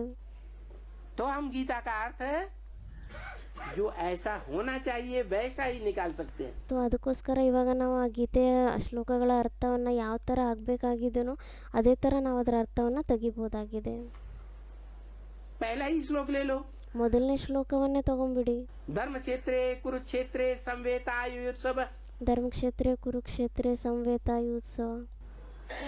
ये धर्मों का क्षेत्र कौन सी युग में होता है? ಮತ್ತೆ ಈ ಧರ್ಮದ ಕ್ಷೇತ್ರ ಯಾವ ಯುಗದಲ್ಲಿ ಇರುತ್ತೆ? हैं? अनेक धर्मों का क्षेत्र, ಈ ಅನೇಕ ಧರ್ಮಗಳ ಕ್ಷೇತ್ರ ಏನಿದೆ, धर्म युद्ध का क्षेत्र, ಈ ಧರ್ಮ ಯುದ್ಧದ ಕ್ಷೇತ್ರ ಏನಿದೆ, धर्म युद्ध की स्थली, ಈ ಧರ್ಮ ಯುದ್ಧದ ಸ್ಥಳಿ ಏನಿದೆ, ಸ್ಥಾನ कौन से युग में होती है? ಇದು ಯಾವ ಯುಗದಲ್ಲಿ ಇರುತ್ತೆ? हैं? कलयुग के अंत में होती है। ಕಲಿಯುಗದ ಅಂತ್ಯದಲ್ಲೇ ಇರುತ್ತೆ. उन्होंने द्वापर के अंत में दिखा दिया। ಆದ್ರೆ ಅವರು ದ್ವಾಪರ ಯುಗದ ಅಂತ್ಯದಲ್ಲಿ ಅಂತ ತೋರಿಸ್ಬಿಟ್ಟಿದ್ದಾರೆ. तो पहले ही श्लोक से उन्होंने गलती करना शुरू कर दिया। ಮತ್ತೆ ಮೊದಲನೇ ಶ್ಲೋಕದಿಂದಾನೇ ಅವರು ತಪ್ಪುಗಳನ್ನ ಮಾಡ್ಲಿಕ್ಕೆ ಆರಂಭ ಮಾಡ್ಬಿಟ್ಟಿದ್ದಾರೆ. अनेक प्रकार के धर्म जो हैं उनके क्षेत्र में, ಅನೇಕ ಪ್ರಕಾರದ ಧರ್ಮಗಳೇನಿದೆ ಅದರ ಕ್ಷೇತ್ರದಲ್ಲಿ, युद्ध क्षेत्र में, ಅಂದ್ರೆ ಯುದ್ಧ ಕ್ಷೇತ್ರದಲ್ಲಿ हर धर्म वाला अपनी अपनी बात खींचे चला जा रहा है। ಪ್ರತಿಯೊಂದು ಧರ್ಮದವರು ತಮ್ಮ ಮಾತನ್ನ ಎಳಿತಾ ಹೋಗ್ತಾ ಇದ್ದಾರೆ. सच्चाई क्या है? ಸತ್ಯತೆ ಏನಾಗಿದೆ? क्रिश्चियन धर्म सच्चा है, मुस्लिम धर्म सच्चा है, ಕ್ರಿಶ್ಚಿಯನ್ ಧರ್ಮ ಸತ್ಯ ಆಗಿದೆನಾ, ಮುಸ್ಲಿಂ ಧರ್ಮ ಸತ್ಯ ಆಗಿದೆನಾ, कुरान सच्ची है, बाइबल सच्ची है, क्या ಬೈಬಲ್ ಸತ್ಯ ಆಗಿದೆನಾ, ಧಮ್ಮಪದ್ ಸತ್ಯ ಆಗಿದೆನಾ, ಯಾವ್ದು ಸತ್ಯ ಆಗಿದೆ? सच्चा है? धम्मपद सच्चा है या गुरु ग्रंथ साहब सच्चा है? ಯಾವ್ದು ಸತ್ಯ ಆಗಿದೆ? ಧಮ್ಮಪದ್ ಸತ್ಯ ಆಗಿದೆನಾ, ಗುರು ಗ್ರಂಥ್ ಸಾಹಬ್ ಸತ್ಯ ಆಗಿದೆನಾ? किसी को कुछ पता ही नहीं चलता। ಯಾರಿಗೂ ಏನು ಗೊತ್ತೇ ಆಗೋದಿಲ್ಲ. युद्ध हो रहा है लगातार। ಆದ್ರೆ ಕಂಟಿನ್ಯೂ ಆಗಿ ಯುದ್ಧ ನಡೀತಾನೆ ಇದೆ. उन धर्मों के आधार पर जो कर्मकांड तैयार किए गए हैं, ಆ ಧರ್ಮದ ಆಧಾರದ ಮೇಲೆ ಏನೇ ಕರ್ಮಕಾಂಡಗಳನ್ನು ತಯಾರು ಮಾಡಲಾಗುತ್ತೆ, कि ऐसे ऐसे कर्म करना चाहिए। ಅಂದ್ರೆ ಈ ರೀತಿ ಕರ್ಮ ಮಾಡಬೇಕಾಗಿದೆ ಅಂತ. जैसे कोई मुर्दा हो जाता है, शरीर छोड़ जाता है, ಯಾವ ತರ ಯಾರಾದ್ರೂ ಹೆಣ ಆಗಿ ಹೋಗ್ತಾರೆ, ಶರೀರ ಬಿಟ್ಟು ಹೊರಟೋಗ್ಬಿಡ್ತಾರೆ, तो क्रिश्चियन कहते हैं उसे गाड़ देना चाहिए। ಅವಾಗ ಕ್ರಿಶ್ಚಿಯನ್ಸ್ಗಳು ಹೇಳ್ತಾರೆ ಅವ್ರನ್ನ ಮಣ್ಣಲ್ಲಿ ಊತಾಕ್ಬಿಡ್ಬೇಕು ಅಂತ. मुसलमान कहते हैं गाड़ देना चाहिए। ಮುಸಲ್ಮಾನರು ಹೇಳ್ತಾರೆ ಮಣ್ಣಲ್ಲಿ ಊತಾಕ್ಬಿಡ್ಬೇಕು ಅಂತ. पारसी लोग कहते हैं नहीं, उसे तालाब के किनारे छोड़ देना चाहिए। ಪಾರ್ಸಿ ಜನಗಳು ಹೇಳ್ತಾರೆ ಇಲ್ಲ, ಅವ್ರನ್ನ ನದಿ ಅಥವಾ ಕೆರೆಯ ದಡದಲ್ಲಿ ಇಟ್ಬಿಡ್ಬೇಕು, ಅಲ್ಲಿ ನೀರಲ್ಲಿ ಬಿಟ್ಬಿಡ್ಬೇಕು ಅಂತ ಹೇಳ್ತಾರೆ. हिंदू लोग कहते हैं नहीं, उसे आग में जला देना चाहिए। ಮತ್ತೆ ಹಿಂದೂ ಜನಗಳು ಹೇಳ್ಬಿಡ್ತಾರೆ ಇಲ್ಲ, ಅವ್ರನ್ನಂತೂ ಬೆಂಕಿಯಲ್ಲಿ ಸುಟ್ಬಿಡ್ಬೇಕು ಅಂತ ಹೇಳ್ತಾರೆ. तो ये धर्म क्षेत्र एक कर्म क्षेत्र नहीं हुआ। ಮತ್ತು ಇದು ಧರ್ಮಕ್ಷೇತ್ರ ಮತ್ತು ಕುರುಕ್ಷೇತ್ರ ಆಗಿಲ್ವಾ ಕರ್ಮಕ್ಷೇತ್ರ? धर्मों के आधार पर अनेक प्रकार के जो कर्मकांड ಧರ್ಮದ ಆಧಾರದ ಮೇಲೆ ಅನೇಕ ಪ್ರಕಾರದ ಕರ್ಮಕಾಂಡಗಳಿದೆ चले हुए हैं, उन कर्मकांडों के आधार पर सब आपस में लड़ रहे हैं। तो ಇಷ್ಟೊಂದು ಅನೇಕ ಪ್ರಕಾರದ ಕರ್ಮಕಾಂಡಗಳೇನೇ ನಡೀತಾ ಬಂದಿದೆ, ಅದರ ಆಧಾರದ ಮೇಲೆ ಎಲ್ಲರೂ ಪರಸ್ಪರದಲ್ಲಿ ಜಗಳಾಡ್ತಾ ಇದ್ದಾರೆ, ಗಲಾಟೆ ಮಾಡ್ತಾ ಇದ್ದಾರೆ. हिंदुस्तानी आदमी अंग्रेजों के बीच में पहुंच जाए ಹಿಂದೂಸ್ತಾನಿ ಮನುಷ್ಯರು ಯಾರಾದರೂ ವಿದೇಶಿಗಳು ಅಂಗ್ರೇಜ್ನವರ ಮಧ್ಯದಲ್ಲಿ ಹೋಗ್ಬಿಟ್ರೆ और वहाँ अपनी रीत रस्म चलाना शुरू कर दे, ಅವ್ರು ಅಲ್ಲೋಗ್ಬಿಟ್ಟು ತಮ್ಮ ರೀತಿ ರಿವಾಜ್ಗಳ ಪದ್ಧತಿಗಳನ್ನ ನಡೆಸಲಿಕ್ಕೆ ಆರಂಭ ಮಾಡಿಬಿಟ್ರೆ तो टेढ़ी आंख से देखते हैं, कानी आंख से देखते हैं। ಆವಾಗ ಸೊಟ್ಟ ಕಣ್ಣಿನಿಂದ ನೋಡ್ತಾರೆ, ಒಂದೇ ಕಣ್ಣಿಂದ ನೋಡ್ತಾರೆ. अंग्रेज अगर हिंदुओं के बीच में आ जाए, हिंदुओं के मोहल्ले में, ಆದರೆ ಅದೇ ಥರ ಯಾರಾದರೂ ಅಂಗ್ರೇಜ್ನವರು ಹಿಂದೂಗಳ ಮಧ್ಯದಲ್ಲಿ ಬಂದ್ಬಿಟ್ರೆ, ಹಿಂದೂಗಳ ಓಣಿಯಲ್ಲಿ ಬಂದ್ಬಿಟ್ರೆ और वो अपना क्रियाकर्म करना शुरू करें, ಮತ್ತೆ ಬಂದ್ಬಿಟ್ಟು ಅವ್ರು ತಮ್ಮ ಕ್ರಿಯಾಕರ್ಮಗಳನ್ನು ಮಾಡ್ಲಿಕ್ಕೆ ಆರಂಭ ಮಾಡಿಬಿಟ್ರೆ तो हिंदू लोग उनको कानी आंख से देखते हैं। ಮತ್ತೆ ಹಿಂದೂಗಳು ಅವ್ರನ್ನ ಸೊಟ್ಟ ಕಣ್ಣಿನಿಂದಾನೇ ನೋಡ್ತಾರೆ. ये अंदर अंदर युद्ध नहीं चल रहा है। ಮತ್ತೆ ಇದು ಒಳಗಡೆನೆ ಯುದ್ಧ ನಡೀತಾ ಇಲ್ವಾ? धर्मों का युद्ध अलग चल रहा है। धर्मों के आधार पर जो कर्मकांड बनाए हैं उनका ಮತ್ತೆ ಧರ್ಮದ ಯುದ್ಧ ಬೇರೆ ನಡೀತಾ ಇದೆ, ಮತ್ತೆ ಆ ಧರ್ಮದ ಆಧಾರದ ಮೇಲೆ ಏನು ಕರ್ಮಕಾಂಡಗಳಿದೆ ಆ ಕರ್ಮಕಾಂಡಗಳ ಯುದ್ಧನೇ ಬೇರೆ ನಡೀತಾ ಇದೆ. युद्ध अलग चल रहा है। गीता ज्ञान जो गीता ज्ञान है वो तो महाभारत में युद्ध के टाइम में दिया था, लेकिन ಗೀತಾ ಜ್ಞಾನ ಏನಿದೆ ಇದನ್ನಂತೂ ಮಹಾಭಾರತದಲ್ಲಿ ಯುದ್ಧದ ಸಮಯದಲ್ಲಿ ಕೊಟ್ಟಿದ್ರು. कृष्ण का टाइम कौन सा था? द्वापर युग। ಅದಕ್ಕೆ ಬಾಬಾ ಹೇಳ್ತಿದ್ರೆ ಕೃಷ್ಣನ ಸಮಯ ಯಾವ್ದಾಗಿತ್ತು? ದ್ವಾಪರ ಯುಗ ಆಗಿತ್ತಾ? वही द्वापर युग कहते हैं। द्वापर युग के अंत में भगवान ने आके पापी कलयुग की स्थापना की। ದ್ವಾಪರ ಯುಗದ ಅಂತ್ಯದಲ್ಲಿ ಏನು ಭಗವಂತ ಬಂದ್ಬಿಟ್ಟು ಪಾಪಿ ಕಲಿಯುಗದ ಸ್ಥಾಪನೆಯನ್ನ ಮಾಡಿದ್ರ? तो बोलो उनको, वो कहते हैं, वो कहते हैं, वो कहते हैं। ಅವಾಗ ಅವ್ರಿಗೆ ಹೇಳಿ, ಮತ್ತೆ ಅವ್ರು ಹೇಳ್ತಾರೆ ಅಂತ ಹೇಳ್ತಾರೆ. अरे तुम क्या कहते हो उनको जवाब में? ಅದಕ್ಕೆ ನೀವೇನು ಉತ್ತರ ಕೊಡ್ತೀರಾ ಅವರಿಗೆ? कहते हैं संगम पर आकर ही परमात्मा ही हमको ये गीता ज्ञान देते हैं। ನಾವಂತೂ ಹೇಳ್ತೀವಿ ಸಂಗಮ ಯುಗದಲ್ಲೇ ಪರಮಾತ್ಮ ಬಂದ್ಬಿಟ್ಟು ನಮಗೆ ಗೀತಾ ಜ್ಞಾನವನ್ನ ಕೊಡ್ತಾರೆ ಅಂತ ಹೇಳ್ತೀವಿ. क्या प्रूफ? ಅದಕ್ಕೆ ಬಾಬಾ ಹೇಳ್ತಿದ್ದಾರೆ ಏನು ಪ್ರೂಫ್ ಆಗಿದೆ? वही कहते हैं प्रूफ क्या है हमको मालूम नहीं। तो उनको प्रूफ ಅದಕ್ಕೆ ಬಾಬಾ ಅವ್ರು ಹೇಳ್ತಿದ್ದಾರೆ ನಮಗೂ ಗೊತ್ತಿಲ್ಲ ಪ್ರೂಫ್ ಏನು ಅಂತ ಹೇಳಕ್ ಬರಲ್ಲ ಅಂತ. बताओ, ये प्रूफ है ಅದಕ್ಕೆ ಬಾಬಾ ಹೇಳ್ತಿದ್ದಾರೆ ಅವ್ರಿಗೆ ಹೇಳಿ ಇದು ಸಹ ಪ್ರೂಫ್ ಆಗಿದೆ कि भगवान ने द्वापर के अंत में आकर के गीता ज्ञान देकर नई दुनिया नहीं बनाई। ಭಗವಂತ ದ್ವಾಪರ ಯುಗದ ಅಂತ್ಯದಲ್ಲಿ ಬಂದ್ಬಿಟ್ಟು ಗೀತಾ ಜ್ಞಾನವನ್ನ ಕೊಟ್ಬಿಟ್ಟು ಏನು ಹೊಸ ಪ್ರಪಂಚವನ್ನ ಸ್ಥಾಪನೆ ಮಾಡಿಲ್ಲ. द्वापर के अंत में तो पापी कलयुग आ जाता है। ದ್ವಾಪರದ ಅಂತ್ಯದಲ್ಲಂತೂ ಪಾಪಿ ಕಲಿಯುಗ ಬಂದ್ಬಿಡುತ್ತೆ. तो भगवान क्या पापी कलयुग बनाने का निमित्त बना? ಮತ್ತೆ ಭಗವಂತ ಏನು ಪಾಪಿ ಕಲಿಯುಗವನ್ನ ಸ್ಥಾಪನೆ ಮಾಡ್ಲಿಕ್ಕೆ ನಿಮಿತ್ತ ಆಗ್ತಾರಾ? ये प्रूफ की बात है। ಇದು ಸಹ ಪ್ರೂಫಿನ ಮಾತಾಗಿದೆ. कलयुग अंत का प्रमाण। ಕಲಿಯುಗ ಅಂತ್ಯದ ಪ್ರಮಾಣ भगवान आकर के पहचान देता है कि बच्चे अभी ये कलयुग का अंत है। ಭಗವಂತ ಬಂದ್ಬಿಟ್ಟು ಈ ನಮಗೆ ಜ್ಞಾನವನ್ನ ಕೊಡ್ತಾರೆ, ಮಕ್ಕಳೇ ಇವಾಗ ಇದು ಕಲಿಯುಗದ ಅಂತ್ಯ ಆಗಿದೆ ಅಂತ. क्या इसका प्रूफ क्या है? ಇದರ ಪ್ರೂಫ್ ಏನಾಗಿದೆ? कलयुग अंत का प्रूफ ये है कि जब मैं आता हूँ शंकर के तन में, ಕಲಿಯುಗ ಅಂತ್ಯದ ಪ್ರೂಫ್ ಏನಾಗಿದೆ ಅಂದ್ರೆ ಯಾವಾಗ ನಾನು ಬರ್ತೀನಿ ಶಂಕರನ ತನ್ವಿನಲ್ಲಿ, शंकर में वो निराकार ज्योति बिंदु प्रवेश करता है इस सृष्टि में, ಯಾವಾಗ ಶಂಕರನಲ್ಲಿ ಆ ನಿರಾಕಾರ ಶಿವ ಜ್ಯೋತಿರ್ಬಿಂದು ಪ್ರವೇಶ ಮಾಡ್ತಾರೆ ಸಾಕಾರದಲ್ಲಿ, तो इस दुनिया में ऐसा मसाला तैयार करवाता हूँ ये सारी दुनिया राख हो जाए। पाप ಅವಾಗ ಅವ್ರು ಬಂದ್ಬಿಟ್ಟು ಈ ಥರ ಆಟಮ್ ಬಾಂಬ್ಸ್ಗಳನ್ನು ಅಣುಬಾಂಬ್ಗಳನ್ನು ತಯಾರು ಮಾಡಿಸ್ತಾರೆ, ಅದರಿಂದ ಈ ಇಡೀ ಪ್ರಪಂಚನೇ ನಷ್ಟ ಆಗ್ಬಿಡೋ ಥರ. बम इसलिए जिसके तन में प्रवेश करता हूँ उसके नाम के साथ लगा हुआ हर हर बम बम। ಅದಕ್ಕೋಸ್ಕರ ಯಾರ ತನ್ವಿನಲ್ಲಿ ನಾನು ಪ್ರವೇಶ ಮಾಡ್ತೀನೋ ಅವ್ರ ಹೆಸರಿನ ಜೊತೆನೇ ಸೇರಿಸಲಾಗುತ್ತೆ, ಏನಂತ? ಹರ್ ಹರ್ ಬಮ್ ಬಮ್ ಅಂತ. आज से 70 साल पहले न भगवान आया था, ಇವತ್ತಿಗಿಂತ 70 ವರ್ಷಕ್ಕಿಂತ ಮುಂಚೆ ಭಗವಂತನೂ ಬಂದಿರಲಿಲ್ಲ, न एटम बम का नाम निशान था। ಮತ್ತೆ ಅಟಮ್ ಬಾಂಬಿನ ಹೆಸರು ಗುರುತು ಸಹ ಇರಲಿಲ್ಲ। 70 साल के अंदर भगवान भी आता है 70 ವರ್ಷಗಳ ಒಳಗಡೆ ಭಗವಂತನೂ ಬರ್ತಾರೆ, और बम भी 70 साल के अंदर बनना शुरू हुए। ಮತ್ತೆ ಬಾಂಬ್ಗಳು 70 ವರ್ಷಗಳ ಒಳಗಡೆನೆ ತಯಾರಾಗ್ಲಿಕ್ಕೆ ಆರಂಭ ಆಯ್ತು। उससे पहले कोई नहीं जानता था एटॉमिक एनर्जी क्या चीज होती है। ಅದಕ್ಕಿಂತ ಮೊದಲಂತೂ ಯಾರಿಗೂ ಗೊತ್ತೇ ಇರಲಿಲ್ಲ ಈ ಅಟಾಮಿಕ್ ಎನರ್ಜಿ ಏನಾಗಿರುತ್ತೆ ಅಂತ। सन 42 में छोटी सी बम्बियां तैयार हुई, 42ನೇ ಇಸ್ವಿಯಲ್ಲಿ ಒಂದು ಚಿಕ್ಕ ಬಾಂಬ್ಗಳು ತಯಾರಾಯಿತು, 20 मेगावाट की, 20 ಮೆಗಾವಾಟಿನ ಬಾಂಬ್ಗಳು ತಯಾರಾಯಿತು। और वो उन्होंने फोड़ दी, 2 शहर नष्ट हो गए। ಅವಾಗ ಅದನ್ನ ವಿಸ್ಫೋಟ ಮಾಡಿದಾಗ ಏನಾಯ್ತು, 2 ಪಟ್ಟಣಗಳು ವಿನಾಶ ಆಗೋಯ್ತು, ಹಿರೋಶಿಮಾ ಮತ್ತೆ ನಾಗಸಾಕಿಯಲ್ಲಿ। 20 मेगावाट के थे वो सिर्फ, अभी तो हजार ಬಾಬಾ ಹೇಳ್ತಿದ್ದಾರೆ ಅದಂತೂ ಕೇವಲ 20 ಮೆಗಾವಾಟಿಂದ ಆಗಿತ್ತಷ್ಟೇ, ಆದರೆ ಇವಾಗಂತೂ ಸಾವಿರಾರು ಮೆಗಾವಾಟಿನ ಬಾಂಬ್ಗಳನ್ನು ತಯಾರು ಮಾಡಿಬಿಟ್ಟಿದ್ದಾರೆ। मेगावाट के तैयार हुए बने, समंदर के अंदर रखे हुए, ಎಲ್ಲ ಸಮುದ್ರದ ಒಳಗಡೆನೂ ಇಟ್ಟಿದ್ದಾರೆ, आसमान में लिए लिए फिर रहे हैं। ಆಕಾಶದಲ್ಲೂ ಎಲ್ಲ ಇಟ್ಟಿದ್ದಾರೆ, ತಿರುಗಾಡ್ತಾ ಇದ್ದಾರೆ। उसको गीता में बताया मेरी दाढ़ है, ಅದಕ್ಕೆ ಗೀತೆಯಲ್ಲಿ ಹೇಳಿದ್ದಾರೆ ಏನಂತ, ಇದು ನನ್ನ ದವಡೆ ಹಲ್ಲಾಗಿದೆ ಅಂತ। क्या अर्जुन को साक्षात्कार कराया भगवान ने। ಯಾವಾಗ ಅರ್ಜುನನ್ಗೆ ಭಗವಂತ ಸಾಕ್ಷಾತ್ಕಾರ ಮಾಡಿಸ್ತಾನೆ, देख मेरी दाढ़ों को देख, इन दाढ़ों में सारी दुनिया चलाई जाने वाली है, ऊपर की दाढ़ है और नीचे की दाढ़ है। कौन सी दाढ़ है?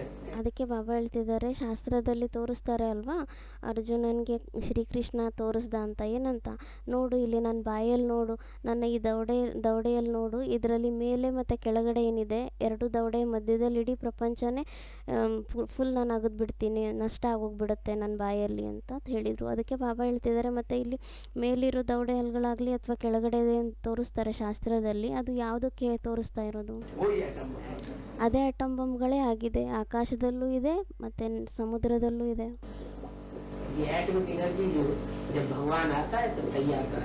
ಈ ಅಟಮಿಕ್ ಎನರ್ಜಿಯನ್ನು ಯಾವಾಗ ಭಗವಂತ ಬರ್ತಾರೋ ಆವಾಗ ತಯಾರು ಮಾಡಿಸ್ತಾರೆ। ಮತ್ತೆ ಭಗವಂತ ಬಂದ್ಬಿಟ್ಟು ಈ ತರ ಕಾರ್ಯವನ್ನ ಯಾಕೆ ಮಾಡಿಸ್ತಾರೆ, ಭಗವಂತನಿಗೆ ವಿನಾಶದ ಕೆಲಸ ಅಂತೂ ಮಾಡಬಾರ್ದಾಗಿದೆ।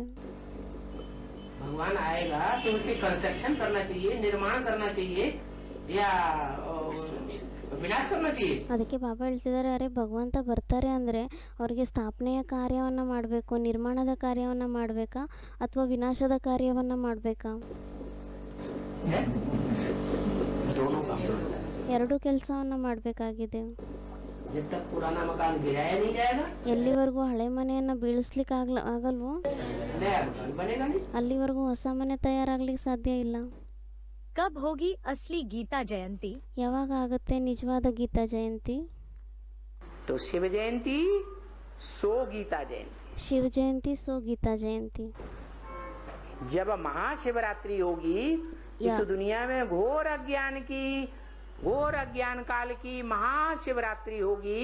ಯಾವಾಗ ಮಹಾಶಿವರಾತ್ರಿ ಆಗುತ್ತೆ, ಯಾವಾಗ ಈ ಪ್ರಪಂಚದಲ್ಲಿ ಘೋರ ಅಜ್ಞಾನ ಅಂಧಕಾರದ ಮಹಾಶಿವರಾತ್ರಿ ಆಗುತ್ತೆ, सभी अज्ञान अंधकार में डूब जाएंगे, ಎಲ್ಲರೂ ಅಜ್ಞಾನ ಅಂಧಕಾರದಲ್ಲಿ ಮುಳುಗೋಗ್ಬಿಡ್ತಾರೆ। उस समय किसकी जयंती? ಆ ಸಮಯದಲ್ಲಿ ಯಾರ ಜಯಂತಿ ಆಗುತ್ತೆ? शिव जयंती सो गीता जयंती। ಶಿವ ಜಯಂತಿ ಸೋ ಗೀತಾ ಜಯಂತಿ ಆಗುತ್ತೆ। क्यों? ಯಾಕೆ? उससे पहले क्यों नहीं? ಅದಕ್ಕಿಂತ ಮುಂಚೆ ಯಾಕಿಲ್ಲ? है ಯಾರೋ ಅಂದ್ರು ಪ್ರತ್ಯಕ್ಷ ಆದಾಗೆ ಅಲ್ವಾ ಅಂತ, ಅದಕ್ಕೆ ಬಾಬಾ ಹೇಳ್ತಾರೆ उस समय से पहले गीता आने वाली नहीं है, ಅದಕ್ಕಿಂತ ಮುಂಚೆ ಗೀತೆ ಬರೋರೇ ಅಲ್ಲ। उसी समय ठीक उसी टाइम पर ಅಕ್ಯುರೇಟ್ ಅದೇ ಸಮಯದಲ್ಲಿ गीता जयंती, ಅದೇ ಸಮಯದಲ್ಲಿ ಗೀತಾ ಜಯಂತಿನೂ ಆಗುತ್ತೆ। माने जय जयकार, ಅಂದರೆ ಜಯ ಜಯಕಾರ ಆಗುತ್ತೆ। किसकी जय जयकार? गीता माता की जय जयकार। ಗೀತಾ ಮಾತಾ ಯಾರಿದ್ದಾರೆ ಅವ್ರ ಜಯ ಜಯಕಾರ ಆಗುತ್ತೆ ಗೀತಾ ಜಯಂತಿ।